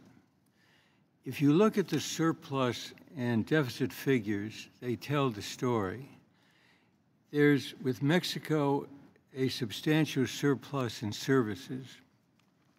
In goods, there's a deficit of over $55 billion last year. And that's happened, it's no surprise. The big issue in NAFTA, what we fought over, were labor and environmental standards. We had already seen considerable parts of American industry move to northern Mexico. The maquila dynamic, it was already there. And what was done in NAFTA was not only to have a side agreement, so-called, over our objection, but it was totally unenforceable. So what happened is what we predicted, and that was that more industry would move to Mexico. And that happened in a number of industries, including the automotive industry. A dramatic shift of production from the United States to Mexico. And the differential was not automation, it was labor costs, predominantly. So today, the Mexican auto worker receives 14% of what's paid in Michigan and other places, about $2.40 an hour. And Mexican manufacturing productivity has increased 80%, while compensation for workers there has slid 20%. So we're going to have to address that problem, or else there's going to be more and more slippage of production to Mexico and more jobs lost. One can argue whether it's 2 million, 1 million. You can also argue how much the impact has been on lowering wages in the U.S.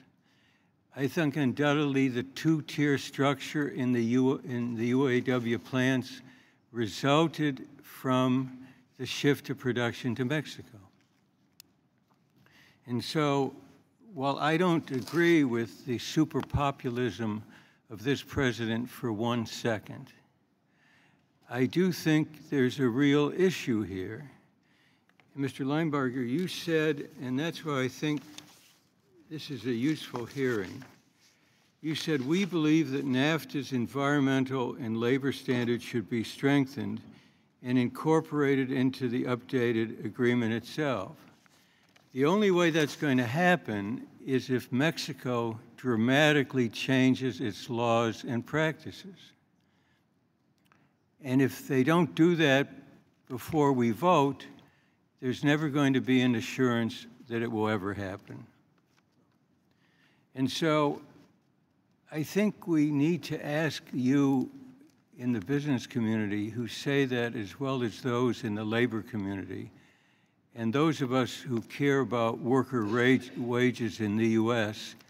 and the impact competing with Mexican workers who are getting a fifth or a sixth. In the auto parts industry, it's even a smaller percentage in the auto parts industry. They're making $1 an hour in some cases. And more companies have moved their parts production to Mexico. So this administration, all of us need to get serious. And the only way that we're not going to continue to lose production to Mexico in autos and beyond and continue to lose jobs is if steps are taken that auto workers in Mexico who today have 0 rights will be able to have their international basic rights. That's the nub of this issue in terms of the deficit in goods. Mr. Reed. Thank you, Mr. Chairman, and thank you to our panel here today.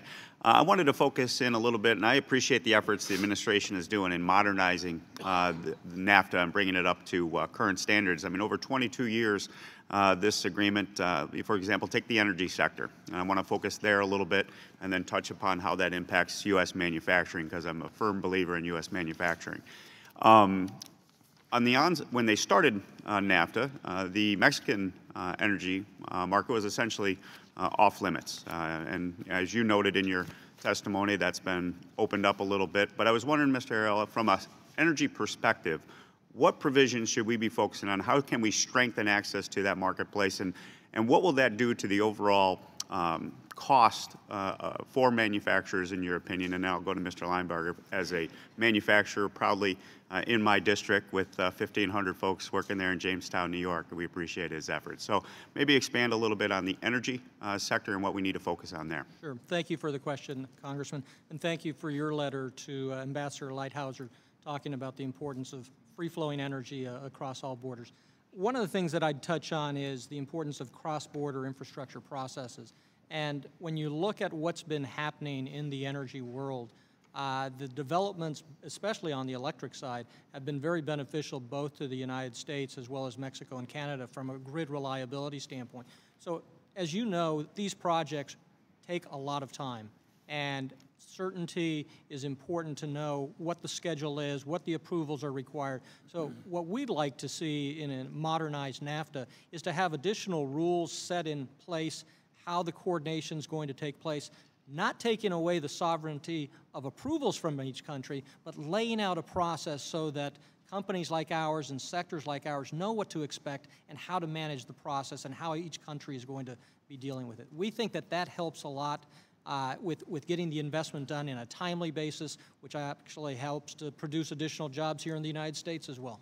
I appreciate it. And in regards to U.S. manufacturing, Cummins being a great example of a great U.S. manufacturer, how would that energy policy equate to your position in the world marketplace? Yeah, it's a great point. I mean, obviously lower energy costs benefit us significantly, especially if they can be done in a sustainable way. And so being able to operate energy markets more efficiently and have more economies of scale there will benefit, especially as technology changes occur. It's definitely beneficial.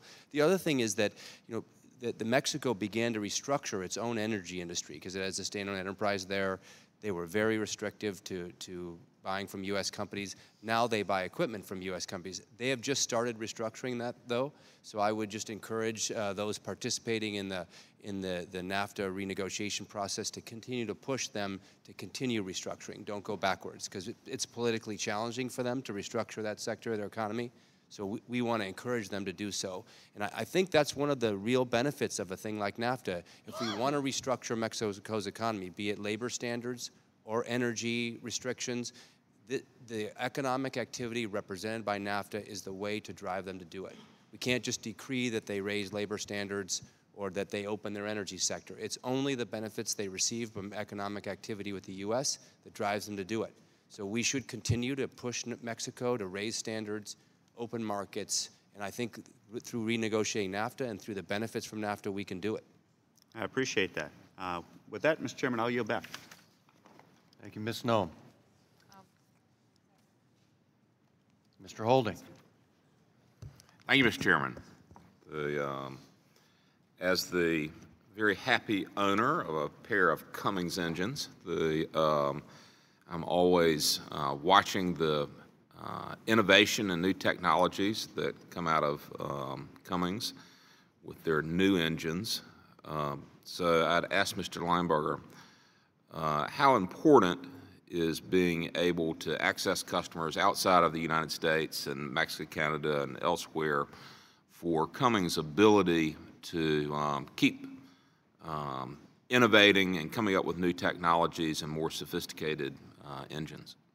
Thank you for that, Congressman. And in your segment that you mentioned is a perfect example. We are in the marine engine segment. It's a relatively small segment. So in order to produce the technologies relevant for the marine segment, we have to invest a lot of money because that segment has changed a lot in technology, both in electrification, in cleaner energies, cleaner technologies to clean up air and, of course, not polluting the water. So there's been a lot of technology spent. Again, we spend roughly $700 million in a year in R&D. And in order to participate in sectors of that size, you need economies of scale. It's really important that we can access consumers around the world. And by the way, there are companies who compete with us based in all those countries who've decided that they need to compete with us and beat us in the United States. So in order to compete, we need to continually invest and continue to build economies of scale through sales. So accessing those customers is important. And again, through my examples like Seymour, Indiana, Rocky Mount, North Carolina, and Columbus, Indiana, we can compete. Our plants can compete. I heard some stories about how after NAFTA went in, plants closed and moved to Mexico. But in fact, what we did was we closed our engine assembly plant in Mexico and moved it to Jamestown, New York. And the reason we did that is we had very large scale in Jamestown, New York, and despite labor differences, we're more competitive producing engines in Jamestown than we were in producing a very small number in Mexico. We make other products in Mexico that we produce at high volume, and they're quite competitive there. So while labor cost is a factor, it's a relatively small factor of our total cost relative to R&D, capital investment, and other flows. So we feel like we can compete very well from the U.S. when we have access to customers abroad. Well, let's use a specific example. So, of course, your favorite facility, my favorite facility, is in Rocky Mount. It's a good one. And so if you could think about Rocky Mount and tell me how market access helps create and retain jobs in your Rocky Mount facility. So the Rocky Mount, North Carolina produces our mid-range engines for the entire North and South America region. It produces engines for nearly every sector. It's one of the only plants where we export to China. We export natural gas engines for buses to China from Rocky Mount, North Carolina. That plant, in the downturn in the U.S., our production dropped by nearly 40%.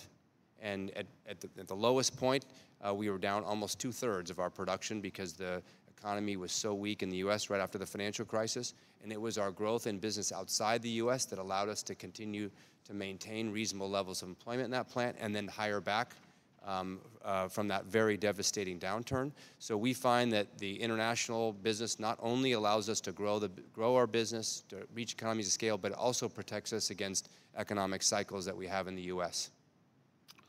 Staying on the topic of innovation and new technologies, I do have some concern that both Canada and Mexico have too often fallen a bit short in respect to intellectual property enforcement. And of course, this was reflected in the special 301 report that USTR issued just earlier this year. So, Mr. Linebarger, you're nodding your head. Do you have any comment on that, any experience that you'd like to share with us? I do think that, like we were talking before, we haven't had enough focus on IP in our agreements, nor have we been as quick to enforce rules that we should be enforcing. And yes, we have had situations more in Mexico than Canada where intellectual property has been, where people have essentially copied products or taken brand names and used them on other products. So we do feel like it's important. We also think it's in the interest of both those countries. Both of the companies that operate there would like to see IP enforcement for their own benefit. So I think both countries would also benefit from having strong IP rules and having enforcement. So I think it's an area, again, where everybody wins if we have strong standards and then continue to enforce them. Thank you. Mr. Chairman, I yield back. Mr. Davis, you're recognized. Thank you very much, Mr. Chairman, and I thank you for calling the hearing. I also thank all of our witnesses for being here. It is indeed a very interesting discussion, and I think of the title, which talks about the need to modernize NAFTA. And so I think that it's often much easier to talk about what than it is to talk about how. Just as I often hear a great deal, after all is said and done, somebody said, well, more is often said than done. And so the whole question of how do we change situations? Ms. Drake, let me ask you. You indicate that we've lost 850,000 jobs under NAFTA. Could you tell us what kind of jobs those are? And is there any way to reclaim, recoup, or get any of them back? Thank you. So the job losses are in many sectors, but you can find concentrations in the auto sector, in electronics, in textiles, and other manufactured goods. The goal of the American labor movement is not to turn back the clock or go back to the past, but it's to set up different and more balanced incentives so that the U.S. can capture a larger share of new investment. And that's why we talk about it's really important to raise wages in Mexico so we can level the playing field of competition so that as companies say we're growing, we're going to invest in new plants, that they might make that decision to invest in the US or Canada as much as they might make the decision to invest in Mexico. They have to think about all things, including labor costs, but it's really important not just to get wages up in Mexico, but to look at other structures that take away worker negotiating power and give additional power to, you know, the employer class. So we want to really get those incentives right. When we talk about influencing the behavior of other countries, are we talking reality, or are we talking something that is so far-fetched until people cannot even imagine it? There used to be a Zenith plant, I guess about a mile from where I live. And of course, all of that shifted from Austin Boulevard in Chicago to Mexico. What do we have to do if we're going to influence other countries' behavior as we negotiate with them for trade relations? Well, it's about influencing the behavior of other countries, but it's also about influencing the behavior of global corporations, which are powerful actors in the trade space. So to influence the behavior of Mexico, we need to offer them something that they want, that they're willing to say, we're going to raise our labor standards towards international levels and enforce them. In exchange, what are they going to get? additional access to the U.S. market, additional insurances about how trade is done, trade facilitation. We have to look at what they are interested in. And certainly then the U.S. has to say, before we give you these additional things that you want, we're going to make sure that you've changed your laws and your practices and you're implementing those promises. And when you're looking at the global corporations, we need to make sure that the incentives to invest offshore, whether it's tax advantages, trade advantages, ease of exploitation of people and the environment, are really balanced by other incentives. So we change our rules around to minimize tax avoidance. We change our rules to say we're going to invest more in infrastructure so we're a more desirable place to invest. And we can do that. We just really need to think big. Thank you very much. And Mr. Chairman, I yield back. Thank you, Mr. Davis. Mr. Rice. As we said at the inception of this meeting, 95% of the world's population lives outside of this country. And that fact alone makes it patently clear that our companies need to have access to other countries if they're going to compete. We have a very open market here in the United States, and because of that, companies in other countries don't necessarily need trade agreements to compete on our soil, but other countries are not so open, so our companies have to have trade agreements to compete on their soil. And I understand that very clearly. I do believe that NAFTA has been a net plus for our country because it's lowered barriers that existed in Canada and Mexico. I also believe NAFTA has been bad for my district because we were overly invested maybe in low-tech industries like textiles. We also had tobacco, and so we were hit very hard. Some of the rural areas in my district were hit very hard with NAFTA and what's happened with tobacco, and we still haven't recovered. So on the one hand, we need to protect your access, you know, in the train business, in the energy production and provision business, we need to make sure your access is protected. On the other hand, I don't want to do anything to incentivize more American jobs, Mrs. Drake, to go overseas. So this is a delicate balancing act. And I hear your concerns about labor standards in Mexico, regulatory structures in other countries, intellectual property protection, and currency manipulation. I understand all those things. In giving you, those are things that are important to give you access. But my primary concern is what we can do here to make it so competitive in this country that other companies don't want to move overseas. I think that we have divorced tax reform from this discussion, but I think perhaps that is the most important thing we can do for trade and making our companies more competitive.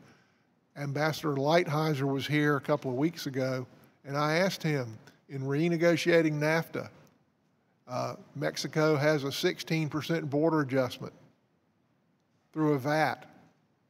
So how in renegotiating NAFTA with Mexico are you going to account for that?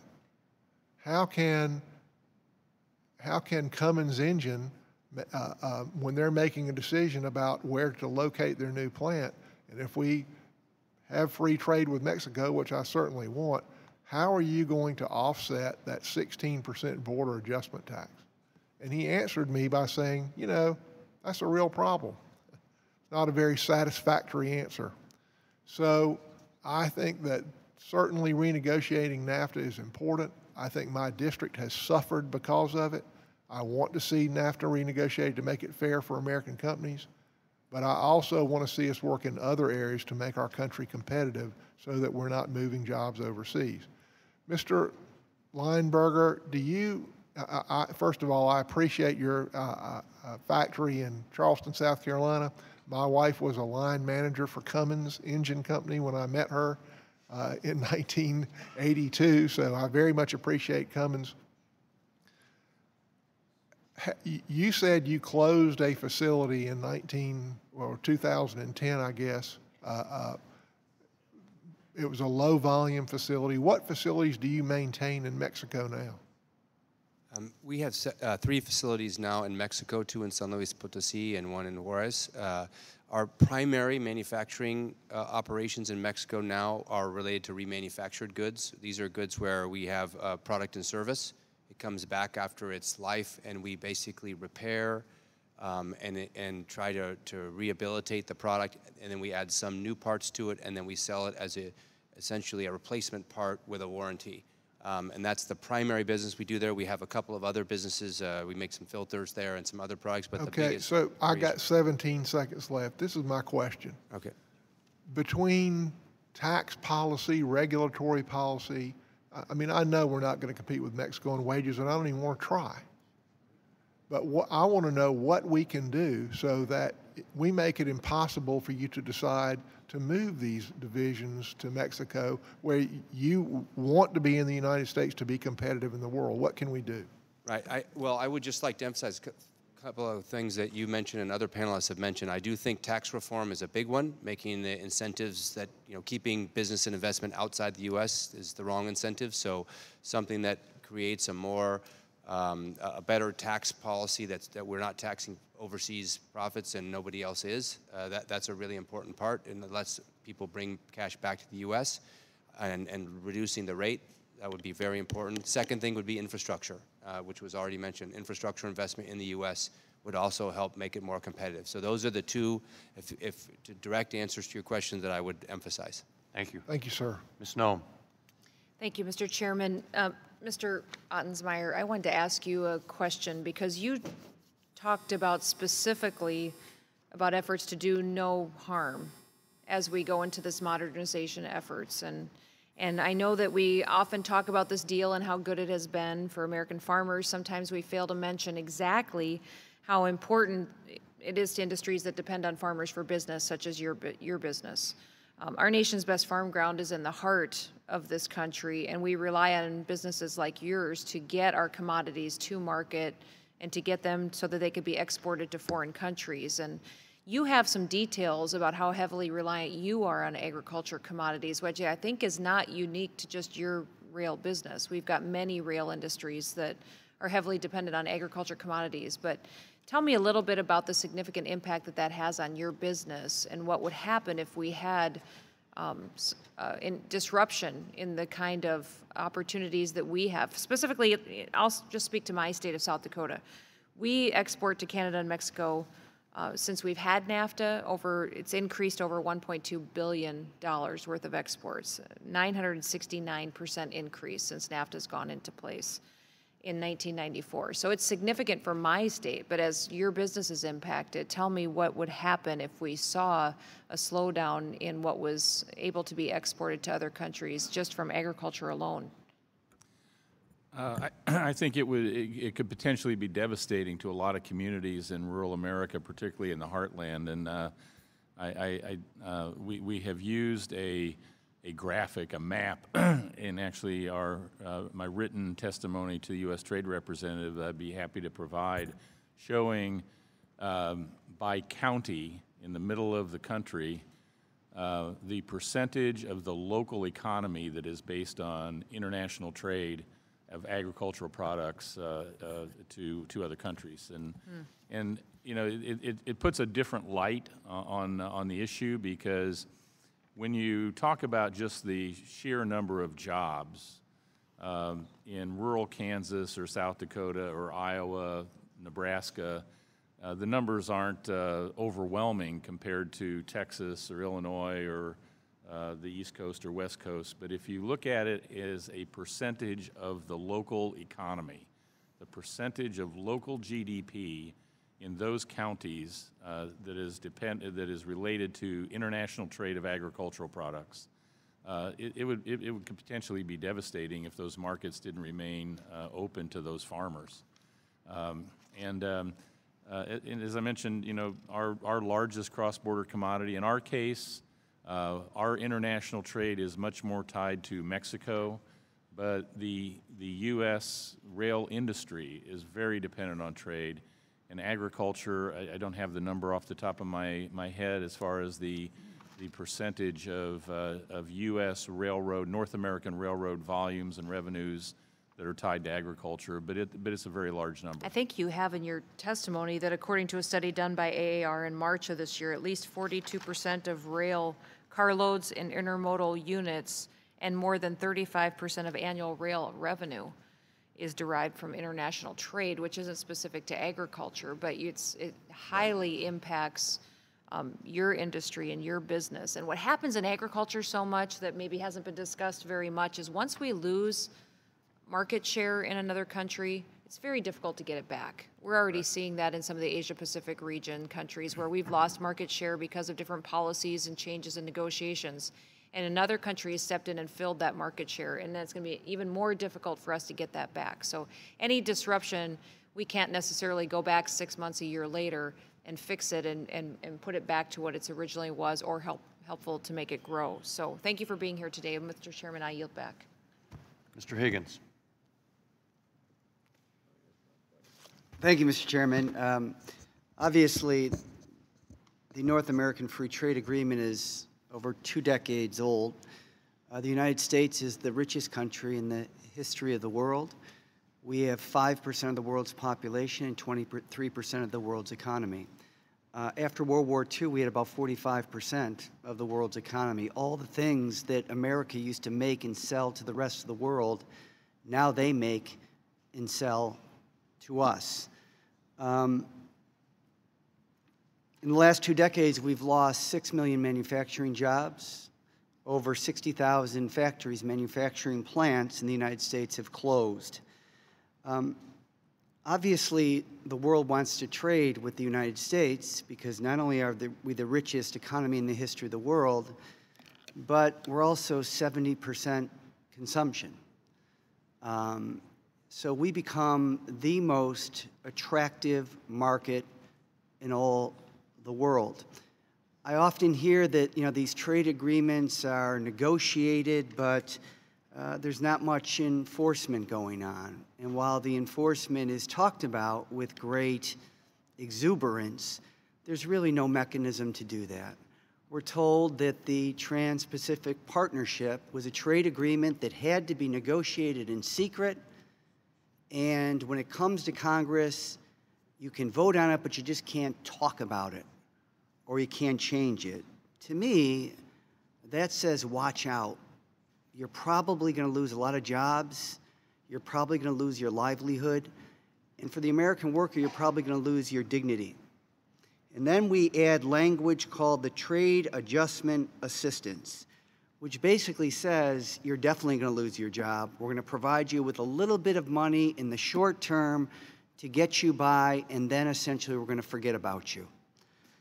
So I think the United States, it's totally appropriate after 2 decades to review all trade agreements, including the North American Free Trade Agreement. But it has to focus on worker protection for 2 reasons. One is the United States can compete with anybody on a fair playing field. We have embraced worker rights and environmental regulations because there's a societal benefit that comes with that. Others don't value those things as much as we do. So while it's written in language, it's not enforceable in fact. So we need to do those kinds of things. Ms. Drake, you had talked about in your testimony, item number 2, which I think is very important and speaks to this issue, and that is strong labor rules with swift and certain enforcement. Do you want to elaborate a little bit? Absolutely. So no prior U.S. trade agreement, whether it was NAFTA, CAFTA, or something later, had enforcement that said, here's the timeline that must be adhered to. Let's consult for this amount of time, and if we've seen meaningful progress, great, let's keep doing it. If we haven't, let's move to the next step. Nor is there any sort of automatic enforcement so that citizens could go and say, look, you've promised to enforce, you're not doing it, we want to make sure that you do so. And so one of the things that we recommended is, how about an independent enforcement mechanism in a secretariat that isn't going to say, wow, I'm subject to pressures from producers who don't want us to act on labor rights. It's going to be solely focused on what's good for workers and what's going to raise wages and standards. So that's one way to get at it. I think there are a lot of ways to fix it, but we don't have the right answer yet. Yeah, can I just a final thought on this? I mean, the corporate representation here is very, very impressive. You've created a lot of jobs. You've embraced innovation into technology to make your companies competitive. And it's admirable, and that's the American way. And, you know, I hear a lot of people here whining about China, that they cheat on their currency, that they don't respect their people, that they don't respect their environment. That's all true. But what you really need to do with China is stand up and compete with them. You know, China just invested $1 trillion in infrastructure. To open up China to 27 brand new Asian markets to sell whatever they make to those new markets. $1 trillion in investment, infrastructure, roads and bridges to most efficiently do that. And our response, in terms of a transportation bill, is seeking $1.6 billion to build a wall that we were told that we would never have to pay for. That is pathetic. That is pathetic and indicative of a country that seems to be capitulating economically to China when we should be standing up and competing with them in a highly effective way. Thank you, Mr. Higgins. Well, thank you to the witnesses who have just testified and answered our questions. As you can see, there are a variety of opinions, thoughts, and ideas on the panel here. But you can walk away with two things to feel good about. One, your testimony was excellent, and your answers to the questions, along with your testimony, very valuable to us. You heard that. And two, you created a moment of bipartisanship as they all agreed the panel was excellent. So thank you all, and I'll welcome the next panel. And as they're walking up, please be advised that members will have 2 weeks to submit written questions to the answers, and those answers in writing. Those questions and your answers will be made a part of the formal hearing record. Our record will remain open until August 1st, and I urge interested parties to submit statements to inform the committee's consideration of the issues discussed today. So our second panel's getting seated.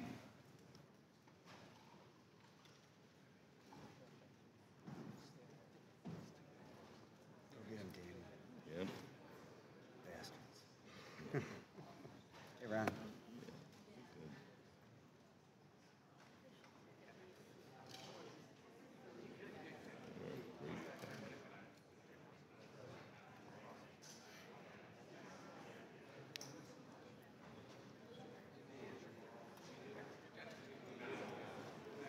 They were winners,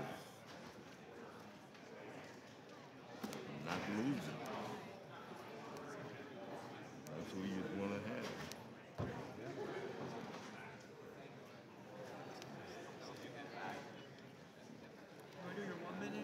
I'm probably not going to get down there.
I'd like to welcome our second panel and ask them to step forward, which you've already done.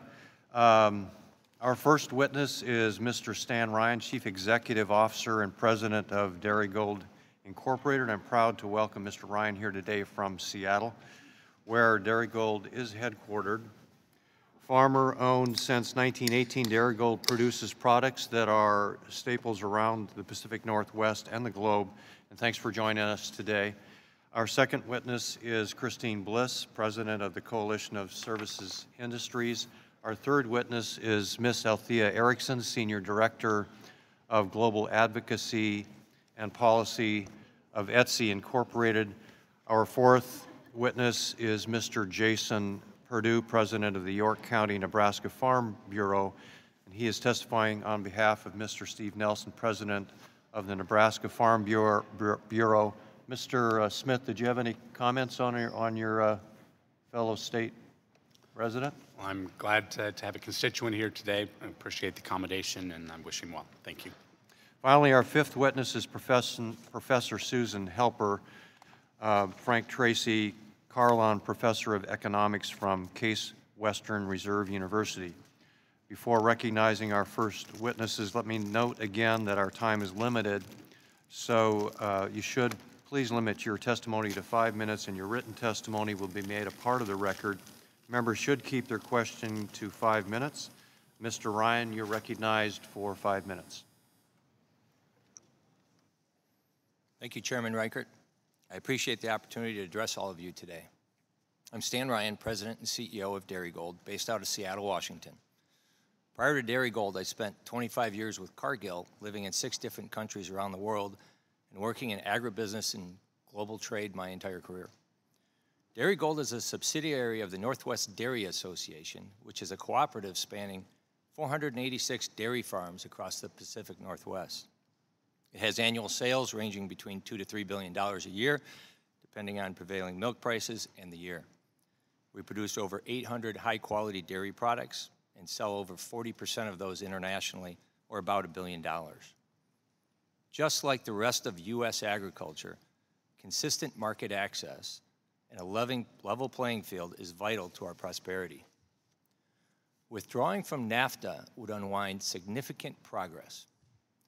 Even a status quo posture risks a setback, as our global competitors are emboldened and aggressively advancing their own trade agendas today, as recently seen by the alarming EU-Japan Free Trade Agreement.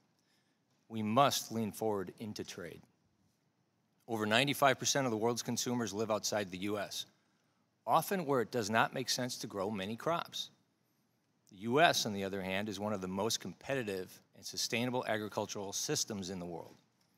Trade links these two together. Global consumers get quality products at better prices, which supports improved global food security. The U.S., in turn, gets economic prosperity and good jobs. Trade and U.S. agriculture are a perfect fit. Our most natural trading partners, of course, in agriculture are our neighbors. In over 20 years, U.S. agricultural exports to Mexico and Canada have more than quadrupled from $8.9 to $38.6 billion. Roughly 1 out of every 10 planted acres in the U.S. goes to Canada and Mexico. Looking at dairy, we globally export 15% of the U.S. milk production today, or approximately $5 billion of exports, nearly a $4 billion trade surplus. And it is estimated to support 100,000 American jobs. It's a jobs multiplier. The U.S. dairy industry is a global, low-cost producer with sustainable resources and practices. We have incredibly efficient dairy farms, immensely capable dairy farmers, and an overall agricultural ecosystem in the United States that sustains our competitiveness. Mexico, in specific, is a $1.2 billion export market for U.S. dairy, and it's working quite well, frankly. We have a 73% share of Mexican imports.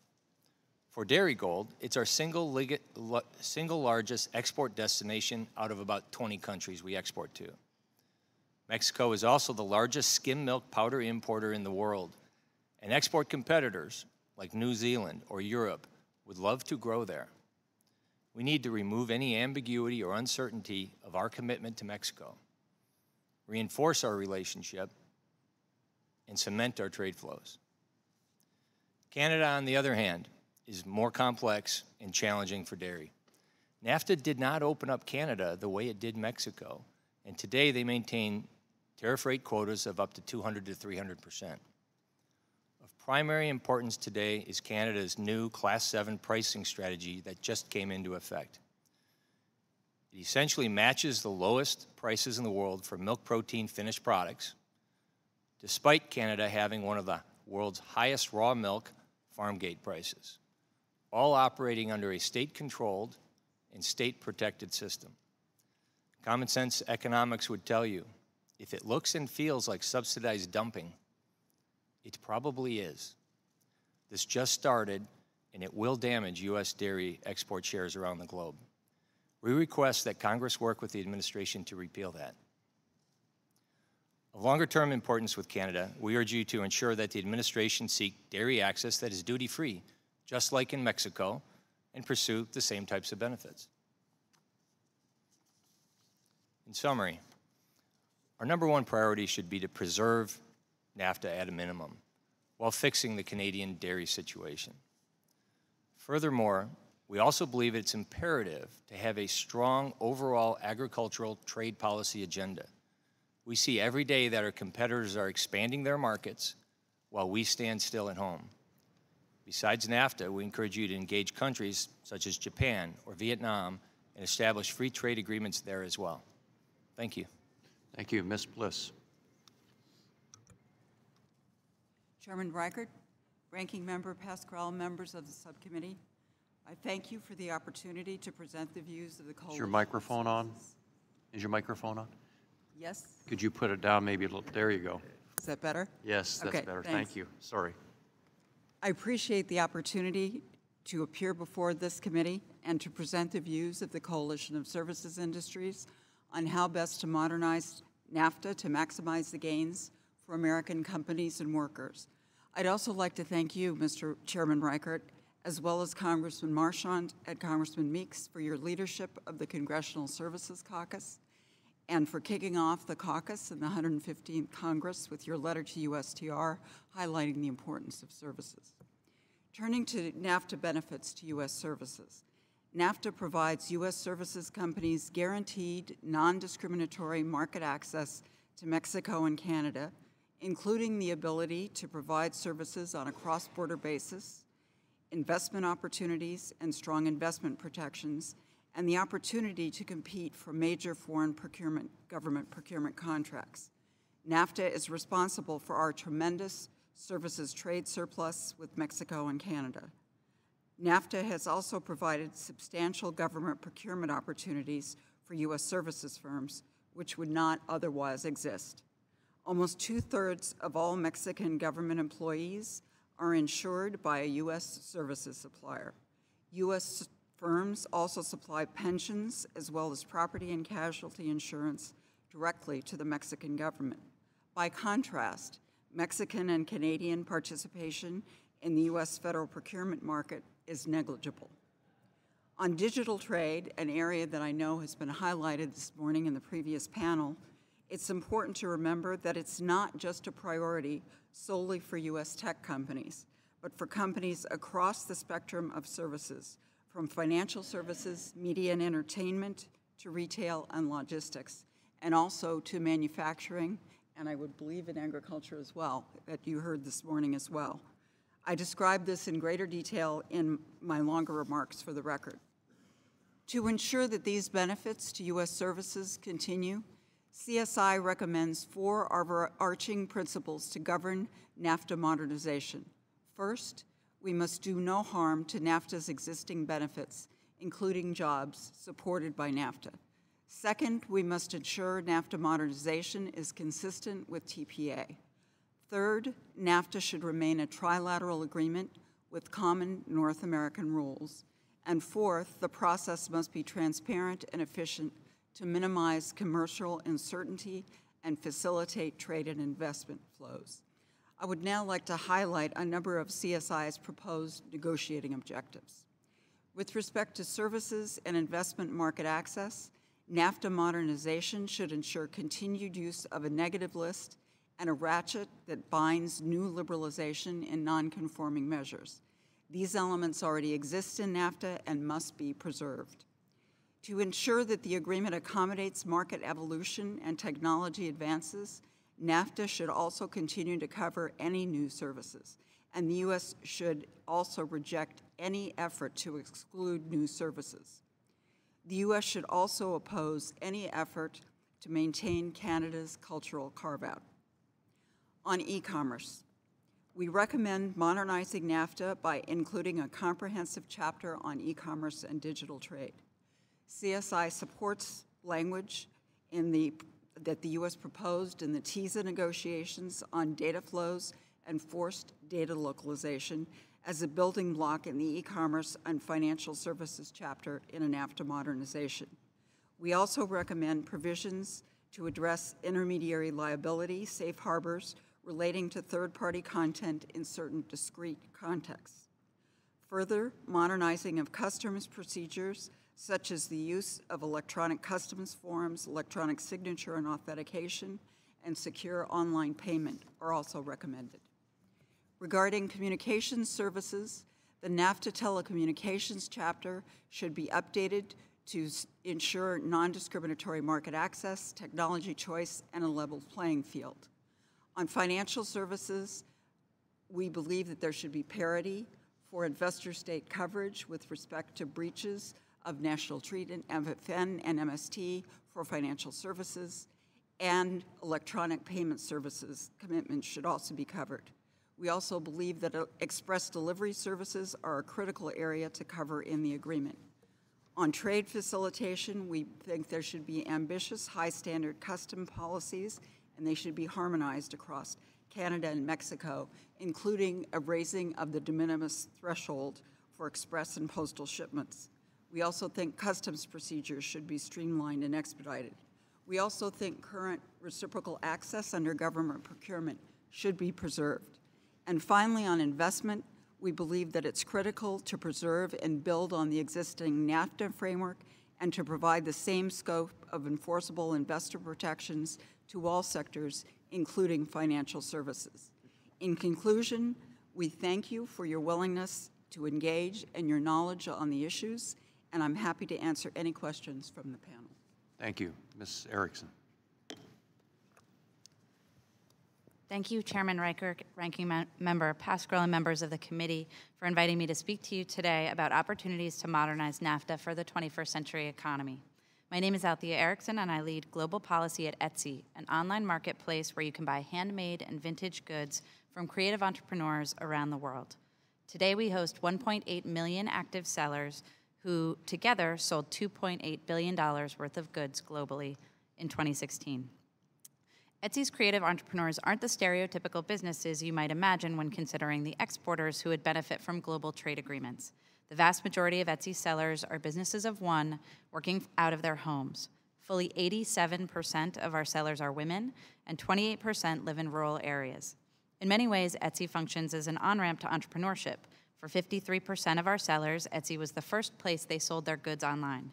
Nearly a third of our sellers operate their creative businesses as their sole occupation, and for the rest, it's an important source of supplemental income. Etsy was founded in 2005, 9 years after NAFTA took effect. Since that time, the internet has enabled creative entrepreneurs to use platforms like Etsy to connect with buyers around the world. Unfortunately, existing trade laws have not kept up with the growth of global e-commerce and the opportunities it provides to micro-businesses. Many Etsy sellers began exporting goods from the moment they opened their shops. As of March 31st, 2017, 32.1% of Etsy sales involved a buyer or a seller outside of the U.S. 44% of U.S. Etsy sellers export their goods.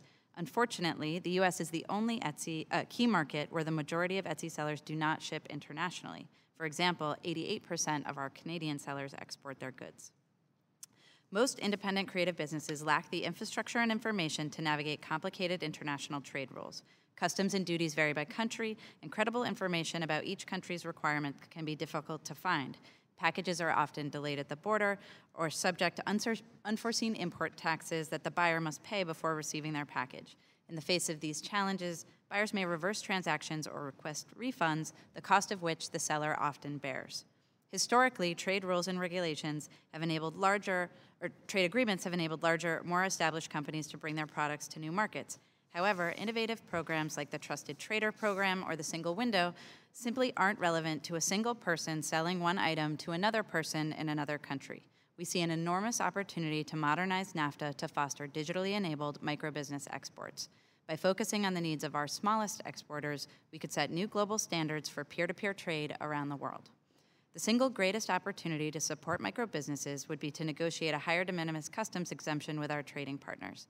Thanks to the Trade Facilitation and Trade Enforcement Act, the U.S. de minimis threshold is now $800, which eases burdens for U.S. microbusinesses processing returns and purchasing supplies. However, Canada and Mexico have some of the lowest de minimis thresholds in the world of $20 for Canada, and for Mexico, $50 for express and $300 for postal shipments. As a result, low-value goods from U.S. exporters often end up subject to unexpected fees or delays at the border. The upcoming NAFTA negotiations provide an opportunity to alleviate this burden that disproportionately impacts U.S. micro-exporters. Additionally, e-commerce regulations vary widely between countries. Discrepancies in the categorization of goods, as well as consumer protection and privacy laws, pose a challenge for individual sellers who must find relevant information on requirements for each country before shipping an item. Unlike a traditional retailer who can research rules before deciding to enter a market, the typical e-commerce seller makes her product available to buyers worldwide and begins researching the rules after the product is sold, when she is under considerable pressure to mail the good quickly. Navigating the various websites and interfaces to find credible information is an administrative struggle for an Etsy seller who is hungry to comply with the rules. Currently, customs brokers help large exporters navigate these complexities, but a business of one exporting a $30 item simply doesn't have the means to engage those services. We urge negotiators to create a far smaller, simpler set of harmonized tariff codes for low-value goods and make information about all import and export rules easy for third-party services to access, for example, through an open API.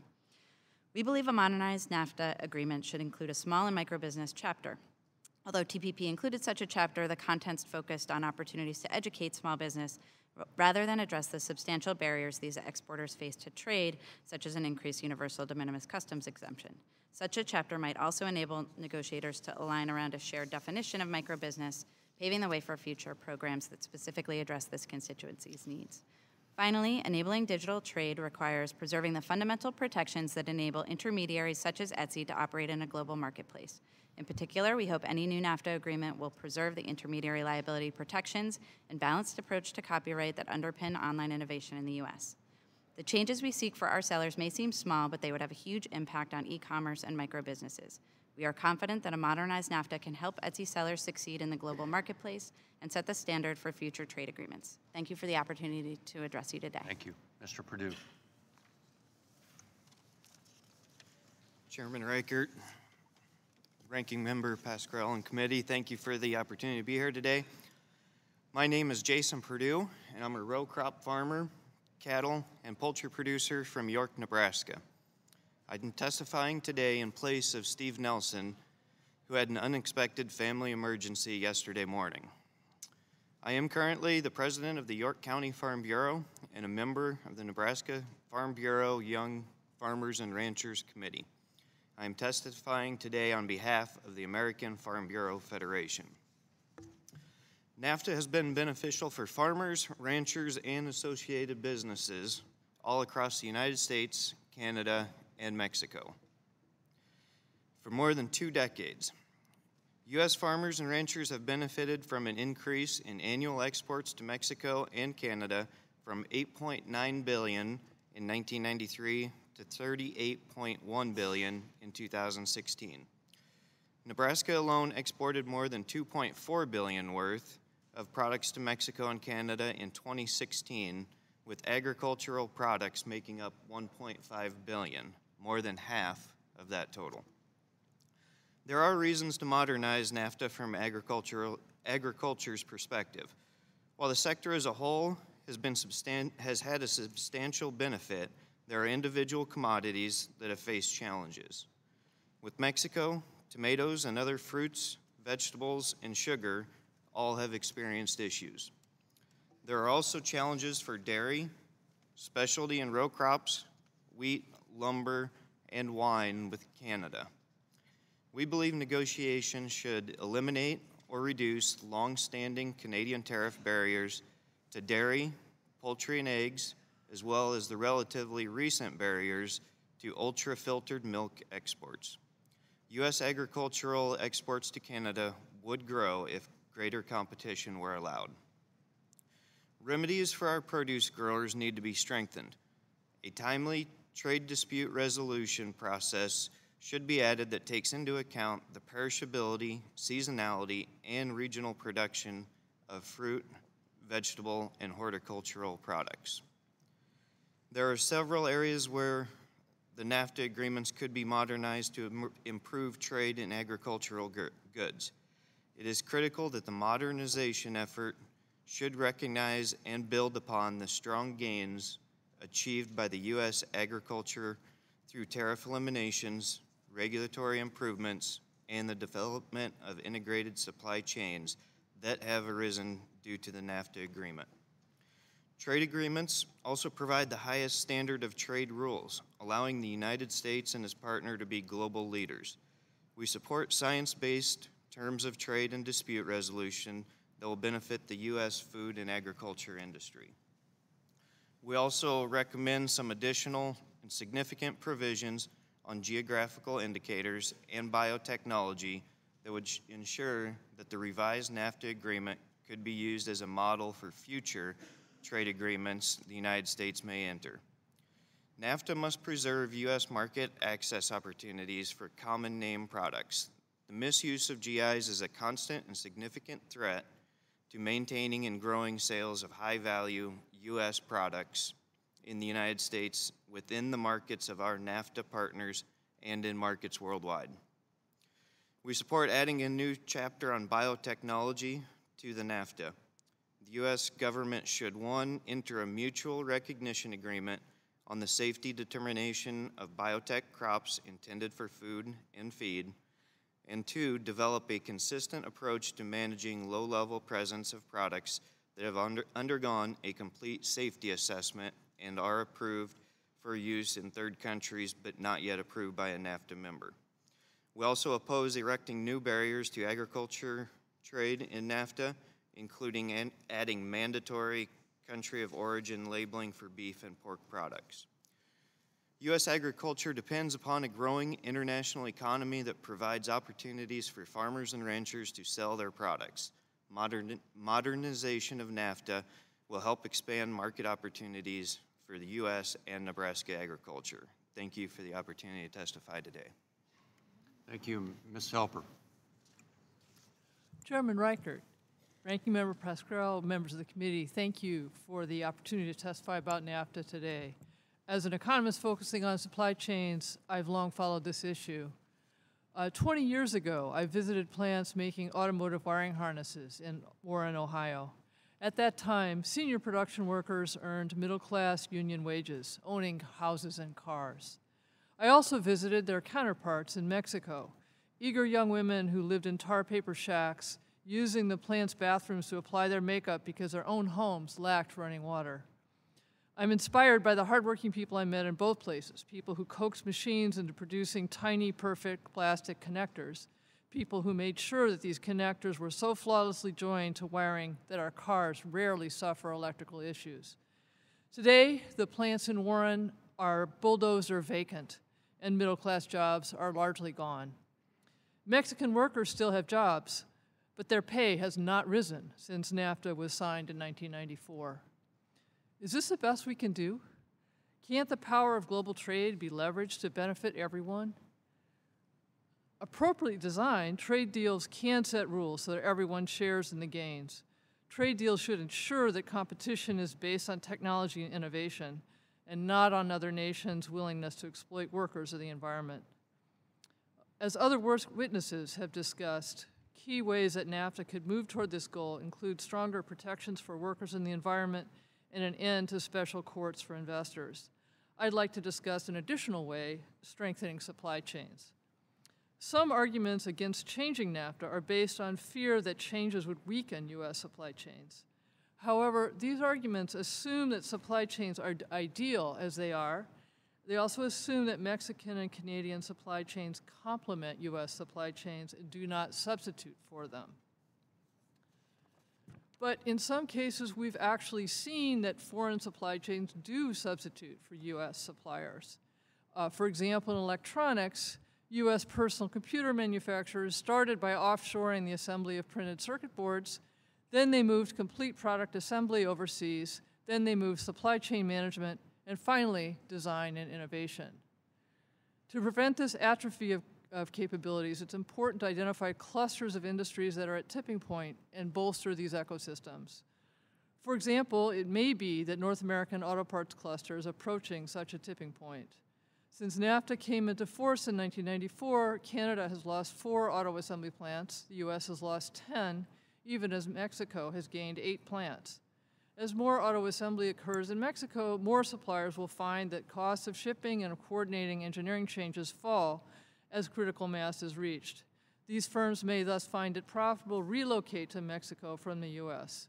As each of these firms moves, it creates additional reasons for other firms in the network to leave as well. The North American industry could benefit from careful examination and management of these trends, assurances that changes are based on fair competition, and promotion of investment in fuel-efficient, innovative vehicles. Thus, a concern for U.S. supply chains should not preclude renegotiation of NAFTA. Instead, U.S. supply chains would greatly benefit from actions such as, first, better data and analysis, second, convening stakeholders, including business, unions, consumers, environmental groups, across the U.S., Mexico, and Canada to develop industry-specific strategies. Third, it's important to adopt non-trade policies to strengthen supply chains within the U.S. U.S. manufacturing supply chains are characterized by a heavy presence of small, isolated firms. 40% of manufacturing workers are in firms of fewer than 500 employees. And these firms struggle to do the innovation on which most U.S. comparative advantage is based. And we could strengthen U.S. supply chains by making more robust efforts to train workers and managers, by including in sourcing decisions the benefits of supplier innovation, not just of cheap labor, by promoting collaboration within supply chains, and by continuing to fund the Manufacturing Extension Partnership. The fourth issue, I think, is to review NAFTA rules of origin. But I'd note that to the extent that production moves from low-wage nations, production may well go to Mexico, not the U.S. And thus, the impact of this policy on U.S. employment and wages depends critically on having policies that suggested above on labor and environmental rights. A thoughtful renegotiation of NAFTA could make good on the promise of a prosperous, innovative, sustainable North America, in particular by strengthening its supply chains. Thank you. Thank you all for your testimony. Now we'll ask you a few questions if you don't mind. Mr. Ryan, thanks for being here today. As you said, Darigold, located in the state of Washington, and especially important, located in Issaquah, Washington, which happens to be in the 8th District of Washington, which is the district that I represent. So whatever you said is absolutely correct. One of the things that I listened to in your testimony and agree with and am concerned about is Canada's national ingredients pricing strategy. So that includes the Class 6 and now the Class 7 pricing scheme. With the importance of trade to our state and in your industry, I completely agree this practice that effectively blocks our exports to Canada and negatively impacts your sales in other markets has to end. So we'll continue to work with the administration to seek additional commitments from Canada with respect to the market access for dairy products, as Mr. Perdue also testified to in his comments. We want to end these discriminatory practices. I also agree with your concern about the growing use of geographical indications as a form of protectionism and the need for strong rules to prevent this. We also need additional rules to ensure that our trading partners' sanitary and phytosanitary determinations are based on sound science. So I hope that you could please speak to the opportunities that you see for your industry in an upgraded NAFTA, and explain how these changes would impact Dairygold's sales with NAFTA and other markets. Well, first of all, I think it all stems from the competitiveness of the U.S. You know, with more market access, you know, to Canada, for example, you'll just simply have a growing U.S. industry. I think secondarily, repealing the Class 7 pricing strategy will essentially reverse what is going to amount to be a market share move from the United States to Canada by virtue of the policy they have and stemming that. The U.S. dairy industry will be larger, the economy will be bigger, jobs will be bigger, you know, without the Class 7 than with it, which we believe is strongly in conflict with WTO. From a Mexico point of view, Mexico is a giant dairy import country in the world, and there's a lot of ambiguity out there. Europe, New Zealand specific, would love to develop a greater share of the Mexican market. So reinforcing our situation is critical to just stay where we are. And where we are is a very good situation, but it's at risk given the current environment. I want to give you the opportunity to comment on any other of the issues or concerns that you heard expressed today that might have struck a note with you, as far as border crossings, technology, anything there that you see that could help or benefit, and anything specifically other than the dairy issue in Canada that you'd like to mention that maybe that you see as a benefit that we could add to and change and update NAFTA. Yeah. Chairman Reichert, I think in your opening comments you said that NAFTA can serve as a template for things we can use in other places in the world. And I think in dairy that's completely appropriate. At the end of the day, the world has people and productive land are not all in the same spot. Global trade brings that together. It's good for global security, and because we're in one of the most competitive farming, land-rich, sustainable resource, rain-fed parts of the world, we can be a giant supplier to that and grow the U.S. economy and jobs quite a bit. Dairy in specific is tremendously affordable protein and nutritious and on trend from all aspects of the nutrition spectrum. And so the global opportunity to grow the U.S. dairy business is extremely large, not only for Dairygold, but for the entire U.S. dairy industry. Other bilaterals, going back to multilateral platforms, different ways, a lot of the things that were done in TPP would be essential for all of U.S. agriculture, I believe, as well as dairy. And other countries are on the move. I mentioned in my comments the recent EU-Japan free trade agreement, which essentially did about what we were going to do for U.S. in our own TPP and sort of one-upped us, if you will. This is a big setback. Japan is a very natural trading partner. It sets a precedent for what takes place in other places. We have an environment where there's a sort of a window of opportunity created for our export competitors around the world to go forward. And I'd urge everybody to jump into that void and advance U.S. interests. Great. Thank you. Mr. Pasquarello. Mr. Chairman, thank you. And I want to thank the panelists today. All excellent. Ms. Erickson, I paid very close attention to your testimony, and as Senior Director of Global Policy for SD, I want to ask you this question about empowering women and entrepreneurs. I'm impressed with the way that Etsy, is that correct, has empowered women to start their own businesses and sell products over the internet. And you said in your testimony that almost a third of the sales on Etsy come from outside the United States. Am I correct? It's about a third of sales involve either a seller or a buyer outside of the United States. You mentioned that our trade laws haven't kept up with the changes in technology. So how can trade agreements help facilitate exports on behalf of small businesses like those that you use on your site? Absolutely. So I think many— Can you speak up, please? Oh, sorry. Can you hear me? Yes. So I think a lot of it is focused on the basic trade facilitation components of trade agreements. So as I said in my testimony, de minimis customs exemptions would solve most of these challenges for Etsy sellers. The average good people are sending is not very expensive. And so that would eliminate much of the friction. I think secondarily, just simplifying the rules. These are businesses of one, and they are hungry to comply with the rules, but it rapidly becomes too difficult for a business of one to figure out what the rules are that apply to their product in a particular country.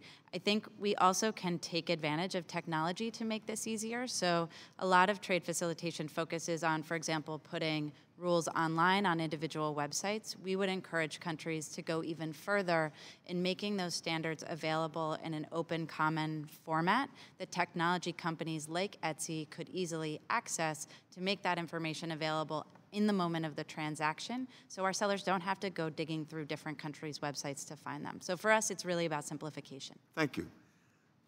Professor Helper, thank you so much for your testimony. Democrats have consistently been vocal, particularly over the last 20 years, about the severe erosion of manufacturing operations and jobs in our own country. And people who don't quite agree with that debate and point out advancements in technology and automation as policy-neutral explanations for what's going on. Many of us have seen entire factories and entire factory towns leave, shut down. So is there any doubt in your mind, as an economist and an expert in manufacturing policy, that the incentives created by our trade policies have played a significant role in that demise of manufacturing jobs? No, there's no doubt in my mind. There's been a significant change in the economics profession's view on this question. Could you explain that? It's a very important paper by David Autor, chair of the MIT Economics Department, looking at the impact of free trade, the China entry into WTO, and finding that this change alone accounted for about a quarter of manufacturing job loss. There's a recent paper by Hakobian and McLaren that use this same methodology, apply it to NAFTA, and find that slower wage growth, significantly slower wage growth across the country in industries that were primarily affected by the tariff changes in NAFTA.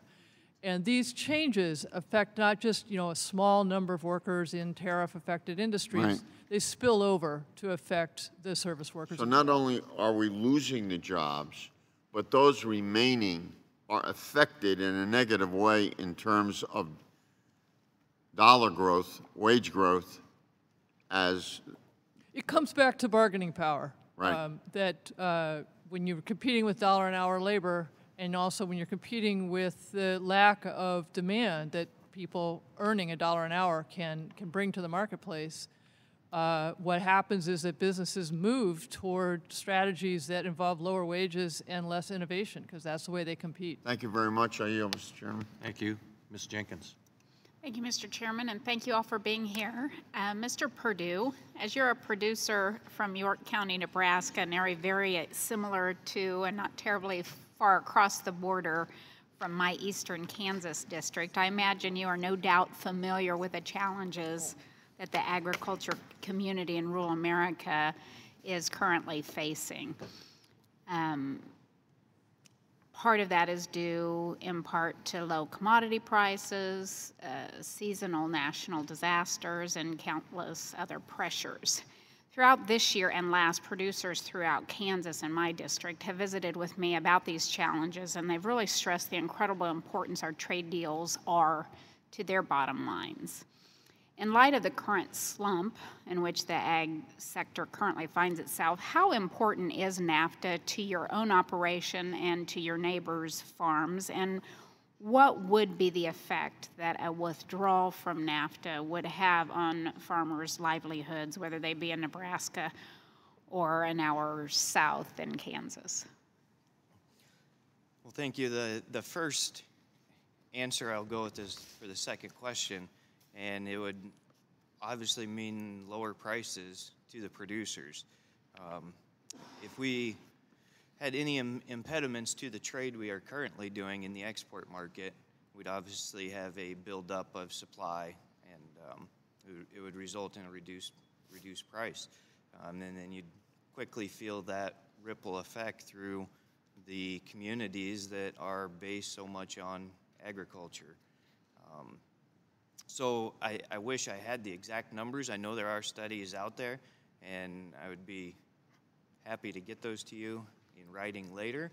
But there have been analysis to show what the export markets bring to every bushel of corn, every bushel of soybeans that a producer receives, and then take that into the livestock market as well. And it's a very significant amount of income coming back to the communities from these exports. Thank you, Mr. Perdue. Mr. Chairman, I yield back. Mr. Paulson. Thank you, Mr. Chairman, and also thanks for the other panel for sticking around. I'll start with Ms. Bliss. You mentioned earlier that we've had a consistent trade surplus in the area of services, both with Mexico and with Canada. And there's widespread agreement, I think, from folks here that we do need to modernize NAFTA or have a chapter now on e-commerce and digital trade and have that be added. Can you just talk a little bit more about what the consequences would be for your members or for service providers if digital trade provisions were not included in a modernized NAFTA?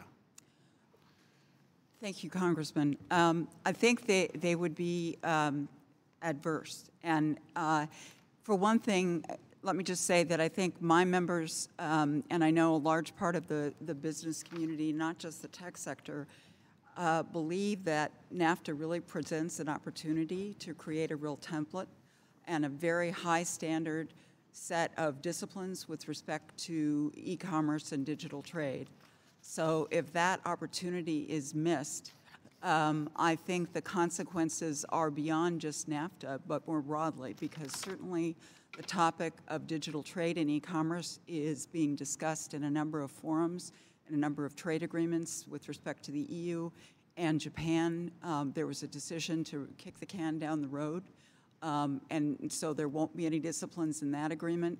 There's a lot of discussion in the WTO among developing countries and others, some who are strongly resisting a strong standard in that area. So I think just point one I would make is it would be a tremendous missed opportunity to not set high standards. Two, I think has been previously discussed, the extent of restrictions on data flows and data localization in particular are unfortunately increasing globally. And they have not been as significant a problem with respect to Canada and Mexico, more so for Canada than in Mexico.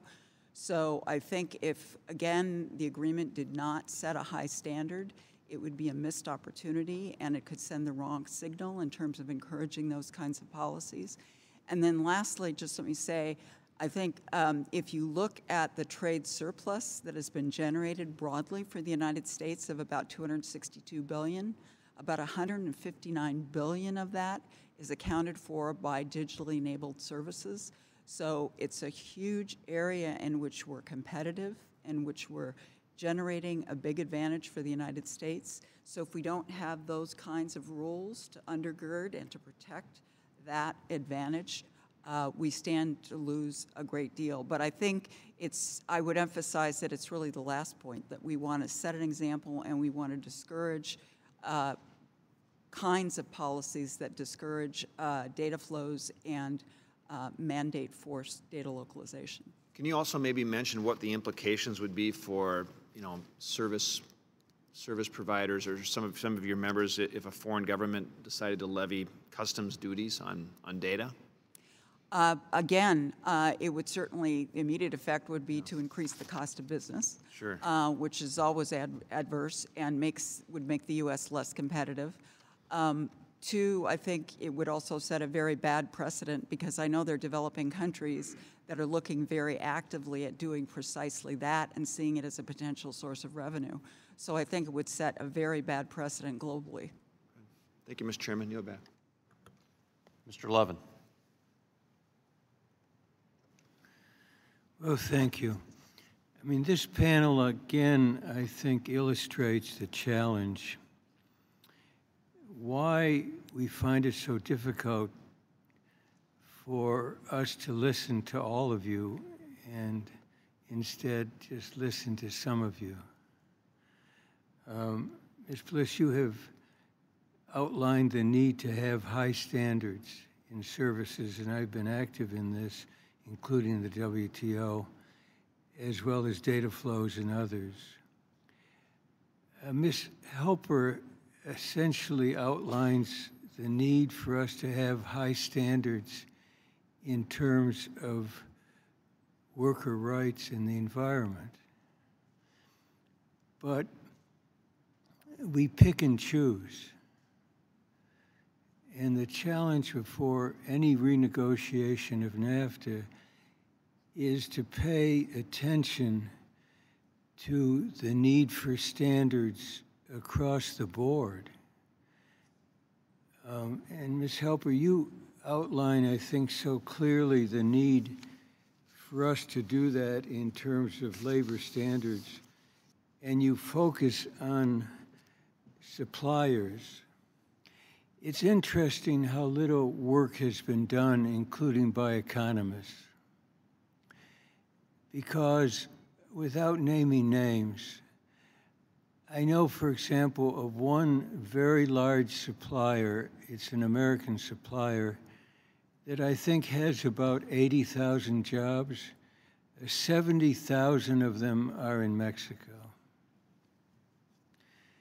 And so when there's a reaction by the public to NAFTA, I think we need to understand the impact of loss of jobs in critical areas like industry, while acknowledging there has been an increase in jobs in other areas, including the service industries.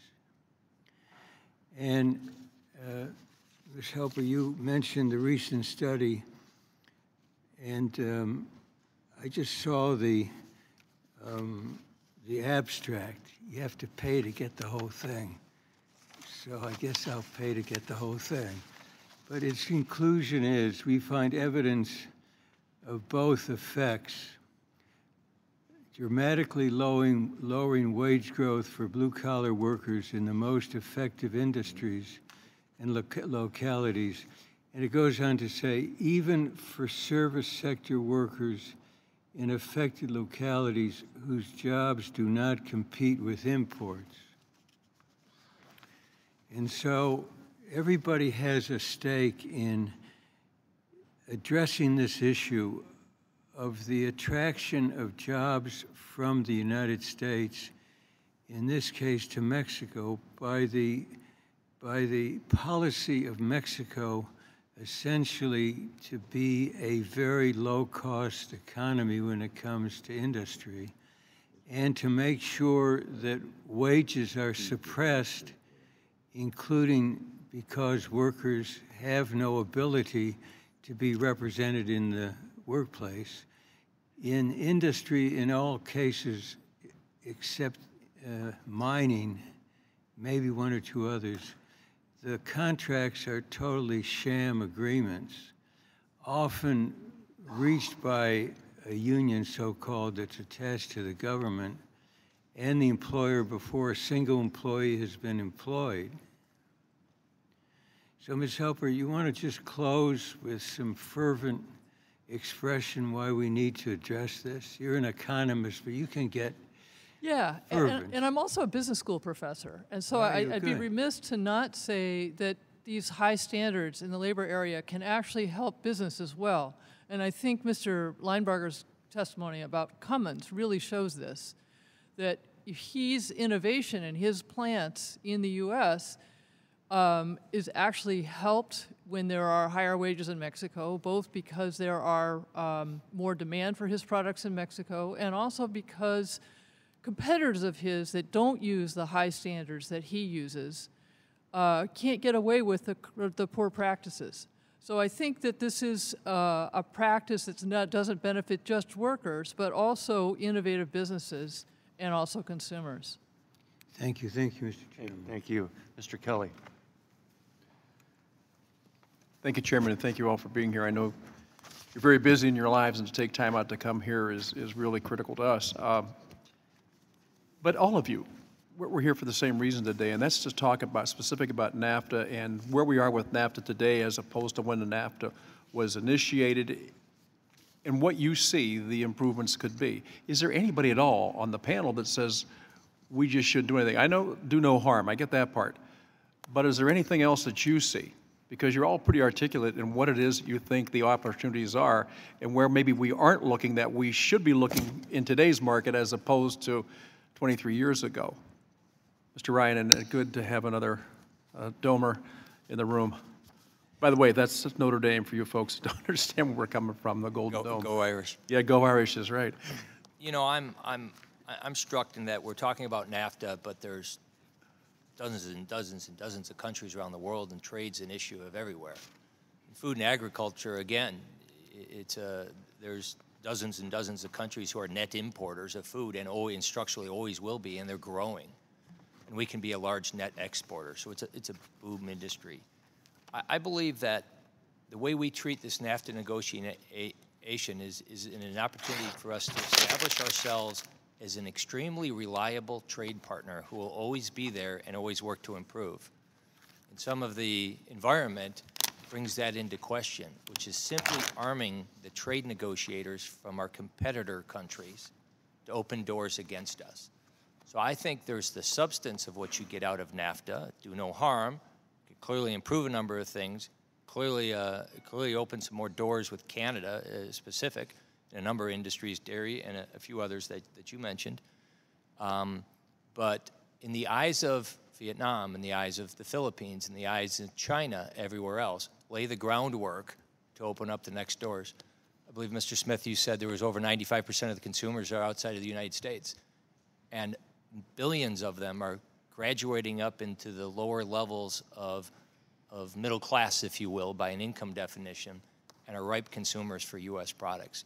So I think the reliability of a trade partner, which has been brought into question, is also at stake right now. Okay. Ms. Bliss. Thank you, Congressman. Just elaborating on a couple of points. One is that I think it's worth clarifying that when we talk about promoting growth in the American economy, we're very focused on the 40% of services that are tradable. And those jobs tend to be primarily in professional services where wages tend to be considerably higher. And so we're talking about promotion of the creation of good, high-skilled, high-paying jobs. And I think that's a very important point to make. And two, in promoting that, we do not ignore the fact that there is a need for significant worker education and training, which many of our member companies have their own programs that are dedicated to that. So just by point of clarification in terms of benefits that we see coming forward, we think NAFTA is in that regard. And the second thing I would say is that the investment protections that have been talked about today are very important across the board, certainly to services companies, because when services companies invest abroad, they generally do so because otherwise they couldn't capture market share. They have to be on the ground and have a local commercial presence to supply their service. So it's not offshoring jobs from the United States. It's not that they're jobs that would otherwise exist in the United States.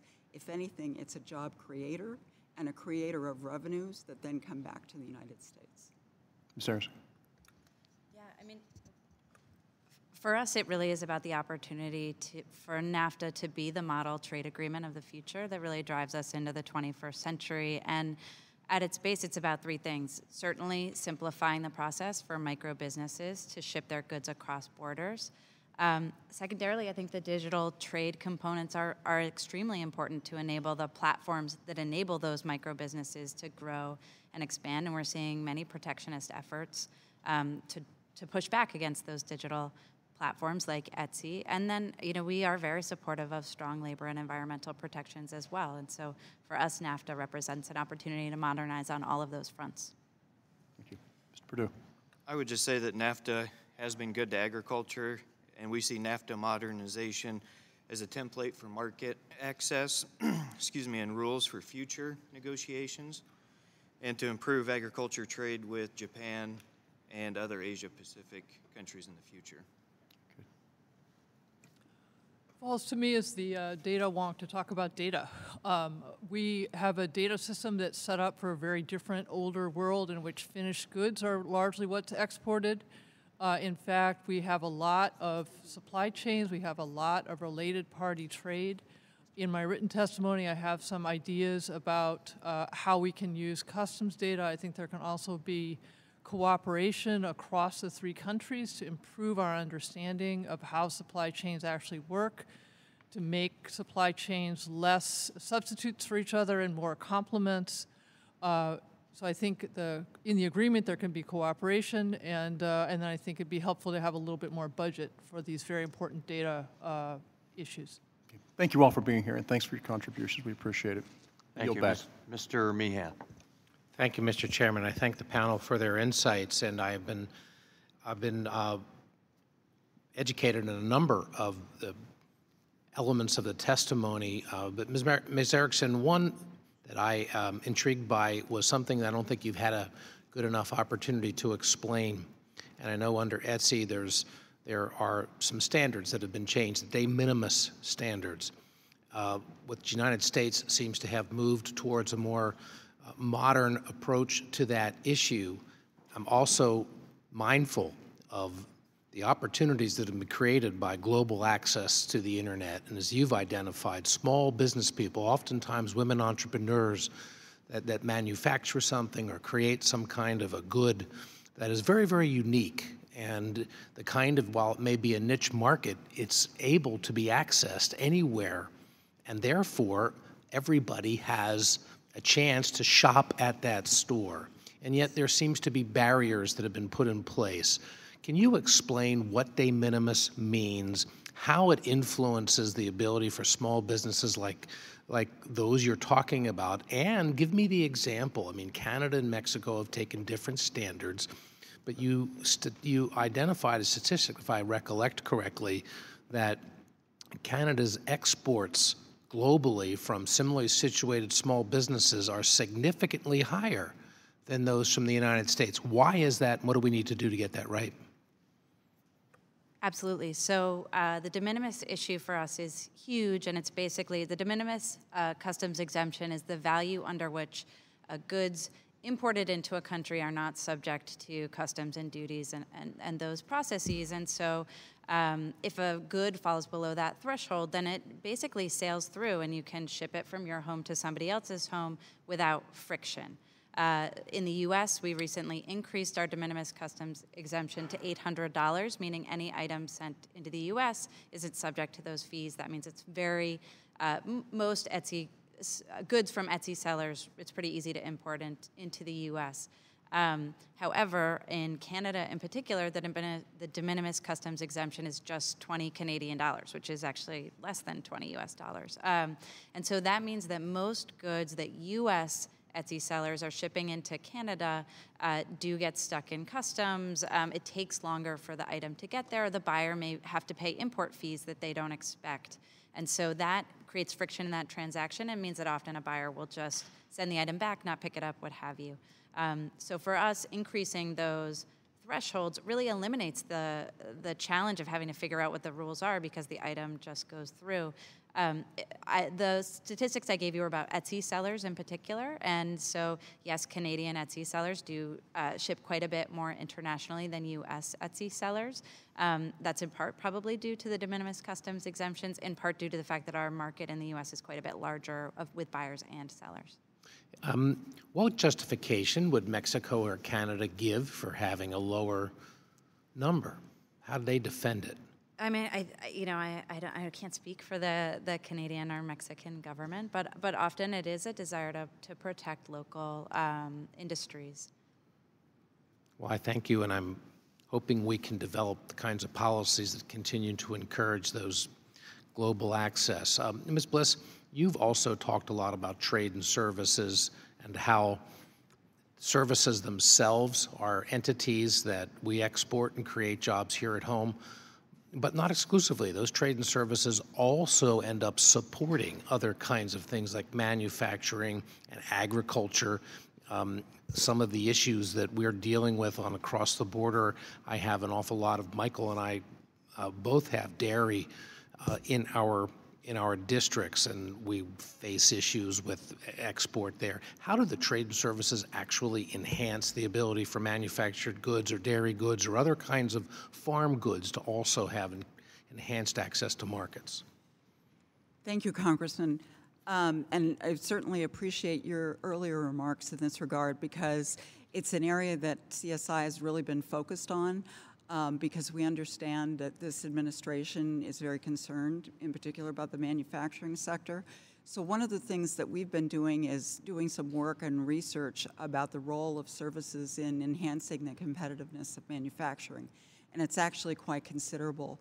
Anywhere from 25 to 49% of the value of input in manufacturing is actually services. And if you look at the auto sector, it's roughly about 50%. And also in terms of jobs, it's again a range of anywhere from 25 to 60%, depending on the particular product that's being manufactured. But to your point about how does it promote competitiveness, there are various ways along the chain, starting from the initiation of the production process. And it may be that it is an element of technology that's enhanced the production process itself. It may be that there's a technician, a service supplier that's there, that's implanting a sensor in the product. I think that might have been an example that you used, or a previous witness might have even used when they're ultimately telematics, that I think the Cummins witness referred to that. So there's a sensor implanted, and then there's a service supplier that is then reading the big data that's then generated once that sensor is applied. And one perfect example of that are Boeing engines that have sensors to monitor their safety in operation. I look forward to your research in that space. Thank you, Mr. Chairman. I yield back. Thank you, and thank you for your answer. Mr. Holding. Thank you, Mr. Chairman. I'm going to ask kind of a detailed question of Mr. Perdue having to do with sanitary and phytosanitary measures. So I believe one of the most important negotiating objectives in TPA is that we put in there is to obtain enforceable WTO plus SPS obligations to hold other countries accountable for using biased and discriminatory standards to justify locking out U.S. agricultural products. And this can be valuable in the Canadian and Mexican markets, but these negotiations also are important to set high standards that we can use in future trade agreements with other countries.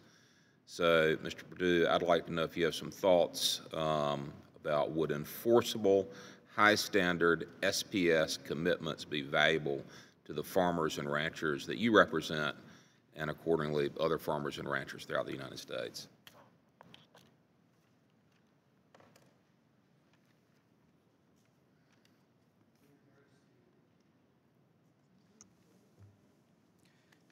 In regards to that, the SPS would be a benefit to have the science-based regulations as well as enforcement with Mexico, especially in the fruits and veggies.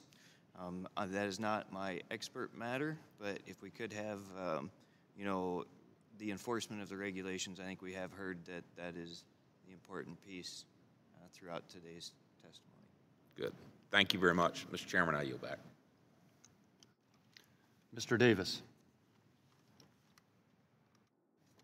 Thank you, Mr. Chairman, and I also want to thank our witnesses for their indulgence and for being here with us.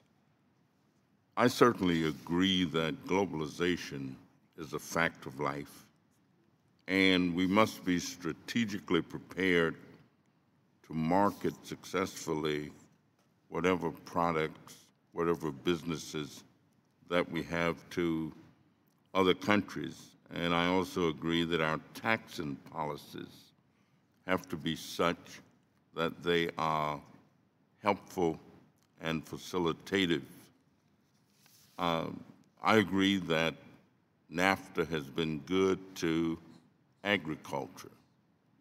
And of course, I come from a large urban area, and people often ask me why I have so much concern about agriculture.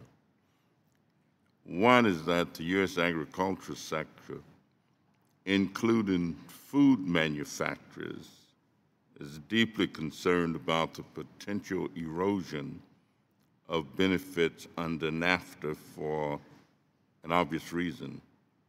Our farm and food sector exports more products to the world than we import from the world. And of course, agriculture continues to produce and generate surplus with the rest of the world. Unfortunately, there are many food processors and candy makers in the area that I come from who cannot purchase sugar on the global market, and they have to purchase this domestic sugar. And we are allowing more sugar imports from Mexico and Canada and other places, which drives the cost of sugar up for our candy makers and food processors, which make them less competitive with other candy makers. For example, we've had several candy companies to actually move outside or move away from Chicago, move away from the area because they just could not successfully compete. And so that is a concern that they have. It's also a concern that I have. I know that NAFTA has produced winners and losers any way we cut it. No matter what it is that we might say, no matter how we rationalize it, we know that there have been losers, that is, industries, products. I can walk down the street and see vacant lots where there used to be garment makers that no longer exist in the area. Dr. Helper, I wanted to ask you, how do you think we can try and assure that we can balance the scales a little bit more in terms of winners, as opposed to winners, losers? Yeah, I think the debate around NAFTA is often, as Chairman Ranking Member Pascrell said, between sort of pro-free trade people and isolationists. And I would challenge that. I mean, I think if it was really free trade, NAFTA wouldn't need to be 2,000 pages long. And most of those 2,000 pages are actually protections for people who are already have quite a lot of bargaining power. So we have the special courts for investors, we have a great deal of intellectual property rights, and very little protections for workers and environment. So I think changing that, as has been discussed, would be really helpful. I think a second point, your sugar example, is also a supply chain example, in the sense of if you protect part of a supply chain and not others, so you protect, or there's high tariffs on sugar but not on the candy, you can run into trouble. And you can also see this, where tariffs are very different on an upstream producer versus a downstream producer. And so I think it's another reason why it's very important to think about supply chains as a whole, so that in our efforts to help one industry, we don't hurt other industries. I guess one last point, I think I would say that, often we think about high-tech industries and low-tech industries, and we often think, oh, textiles, we can't possibly compete in textiles. Well, there's research going on at MIT, for example, saying textiles could be the new software. We could actually have embedded sensors in our clothing. If we have no clothing industry, it's going to be hard for us to take advantage of that market.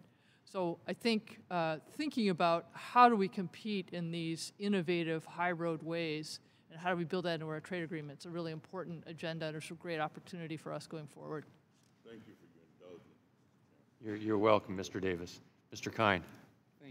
Thank you, Mr. Chairman. I apologize for having to step out a little bit, but I really do appreciate the panel's testimony here today, your written and verbal, and I think it's important that we continue to have these conversations of where Trade 2.0 should look like and where we go from here.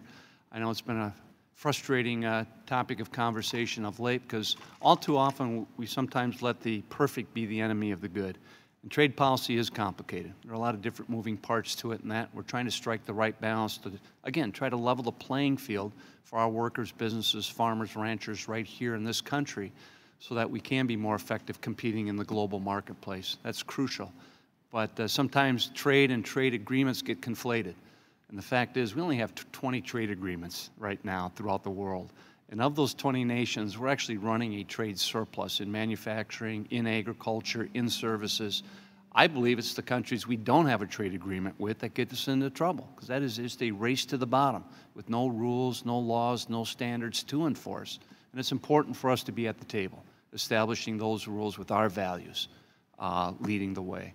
And I want to get a little bit technical, and Mr. Ryan, I'm looking at you because I know you've been leaning in on this issue as those of us from dairy country have been, but in the context of NAFTA renegotiation, of course, we got the ultra-filtered class pricing system up in Canada that's given us some fits lately. And being from one of the dairy co-ops from the chairman's home state, I'm just wondering to get your perspective, since I've been trying to wrap my head around it, any possibilities of breakthrough with Canada when it comes to some of our dairy export opportunities there, just what leverage we ultimately have. Of course, they got a supply management, a system up there that they're trying to protect. They've been very protective with high tariffs when it comes to dairy exports. We're trying to address this ultra-filtered milk issue now that wasn't even around or addressed adequately during NAFTA.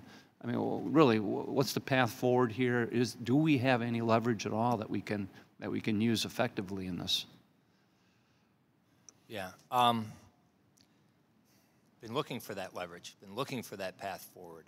I think one of making it a big issue, the bully pulpit that all of us can share in is one way. I think, two, it looks pretty clearly that it'll be in violation of all their WTO commitments. The problem with that is that can take years to come through, and this is a real-life issue right now.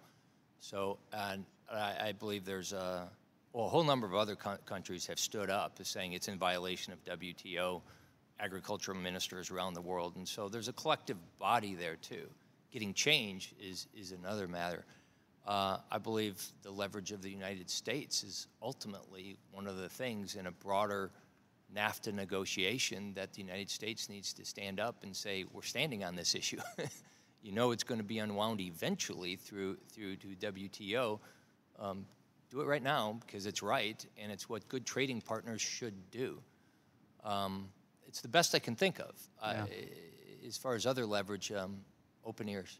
You know, I'm sure Washington State is the same as Wisconsin. Canada is a very crucial, important trading partner. In fact, 60% of our exports are either going into the Canadian or Mexican market right now, so we don't want to jeopardize that. But then again, we need to be able to feel assured that whatever system we have is a fair and balanced one that does level the playing field. And right now, we don't feel that that is happening as it relates to Canada. And I've been one of those voices, being from agriculture country, trying to bring that perspective in our farm bill deliberations, that we got to be sensitive to our own WTO obligations as well. And the Title I subsidy programs sometimes puts us in that box that counts against us. And we're trying to tee up another reauthorization of the Farm Bill, and I think it would be wise for us to be sensitive to our own trade obligations globally. Otherwise, this can boomerang against us. I mean, we're still frustrated with the problem we have with cotton subsidy and Brazil right now, who can level economic sanctions against us, but for a $500 million bribe going to the Brazilian cotton producers every year in order to keep them at bay. I mean, this is how crazy our own farm policy has become in this country. So, we look forward to working with you and others when it comes in the context of the next Farm Bill, that we're doing this in light of what this means for trade and our WTO obligations in that area as well. Fully agree. Yeah. Thank you. Thank you all again. Thank you, Mr. Chairman. Thank you. Mr. Smith. Thank you, Mr. Chairman, for allowing me to participate here with the Trade Subcommittee, and certainly thank you to our entire panel, and especially our Nebraskan here today. As you have shared your insight and expertise, obviously U.S. agriculture and NAFTA. I'm repeating a lot of what has already been said, but U.S. agriculture has benefited tremendously under NAFTA. And I was wondering, Mr. Perdue, if you could perhaps tell us what you think makes American agriculture so competitive that that we would want to and have a product that's generally affordable and high quality that the rest of the world would want to buy. Can you tell us maybe what goes into that from your perspective as a producer? I would say that we have some of the most passionate people about what they're doing in producing our food and fiber in this country. And not only are they passionate, they're efficient and take advantage of technology to grow and be more efficient all along that line. And it's just that passion for high quality food that makes us want to be a trade partner, as we've seen in some recent trade deals, especially in Nebraska. All right, very good, thank you.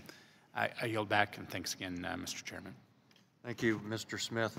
Well, thank you for your testimony, and I think this panel can walk away with the same good feelings that the first panel had in accomplishing, first of all, sharing your message and getting your information to all of us. And I can assure you that there were probably some people just down the street from us in USTR listening to your testimony and our comments too. Secondly, another moment of bipartisanship and recognizing the expertise that the panel brought today. So I really want to thank you and assure you that what you've shared with us is important and will be considered as we move forward. As I have advised the previous panel, please note that the members will have 2 weeks to submit written questions to be answered later in writing. Those questions and your answers will be made a part of the formal hearing record. Our record will remain open until August 1st, and I urge interested parties to submit statements to inform the committee's consideration of the issues that we have discussed today. The committee stands adjourned.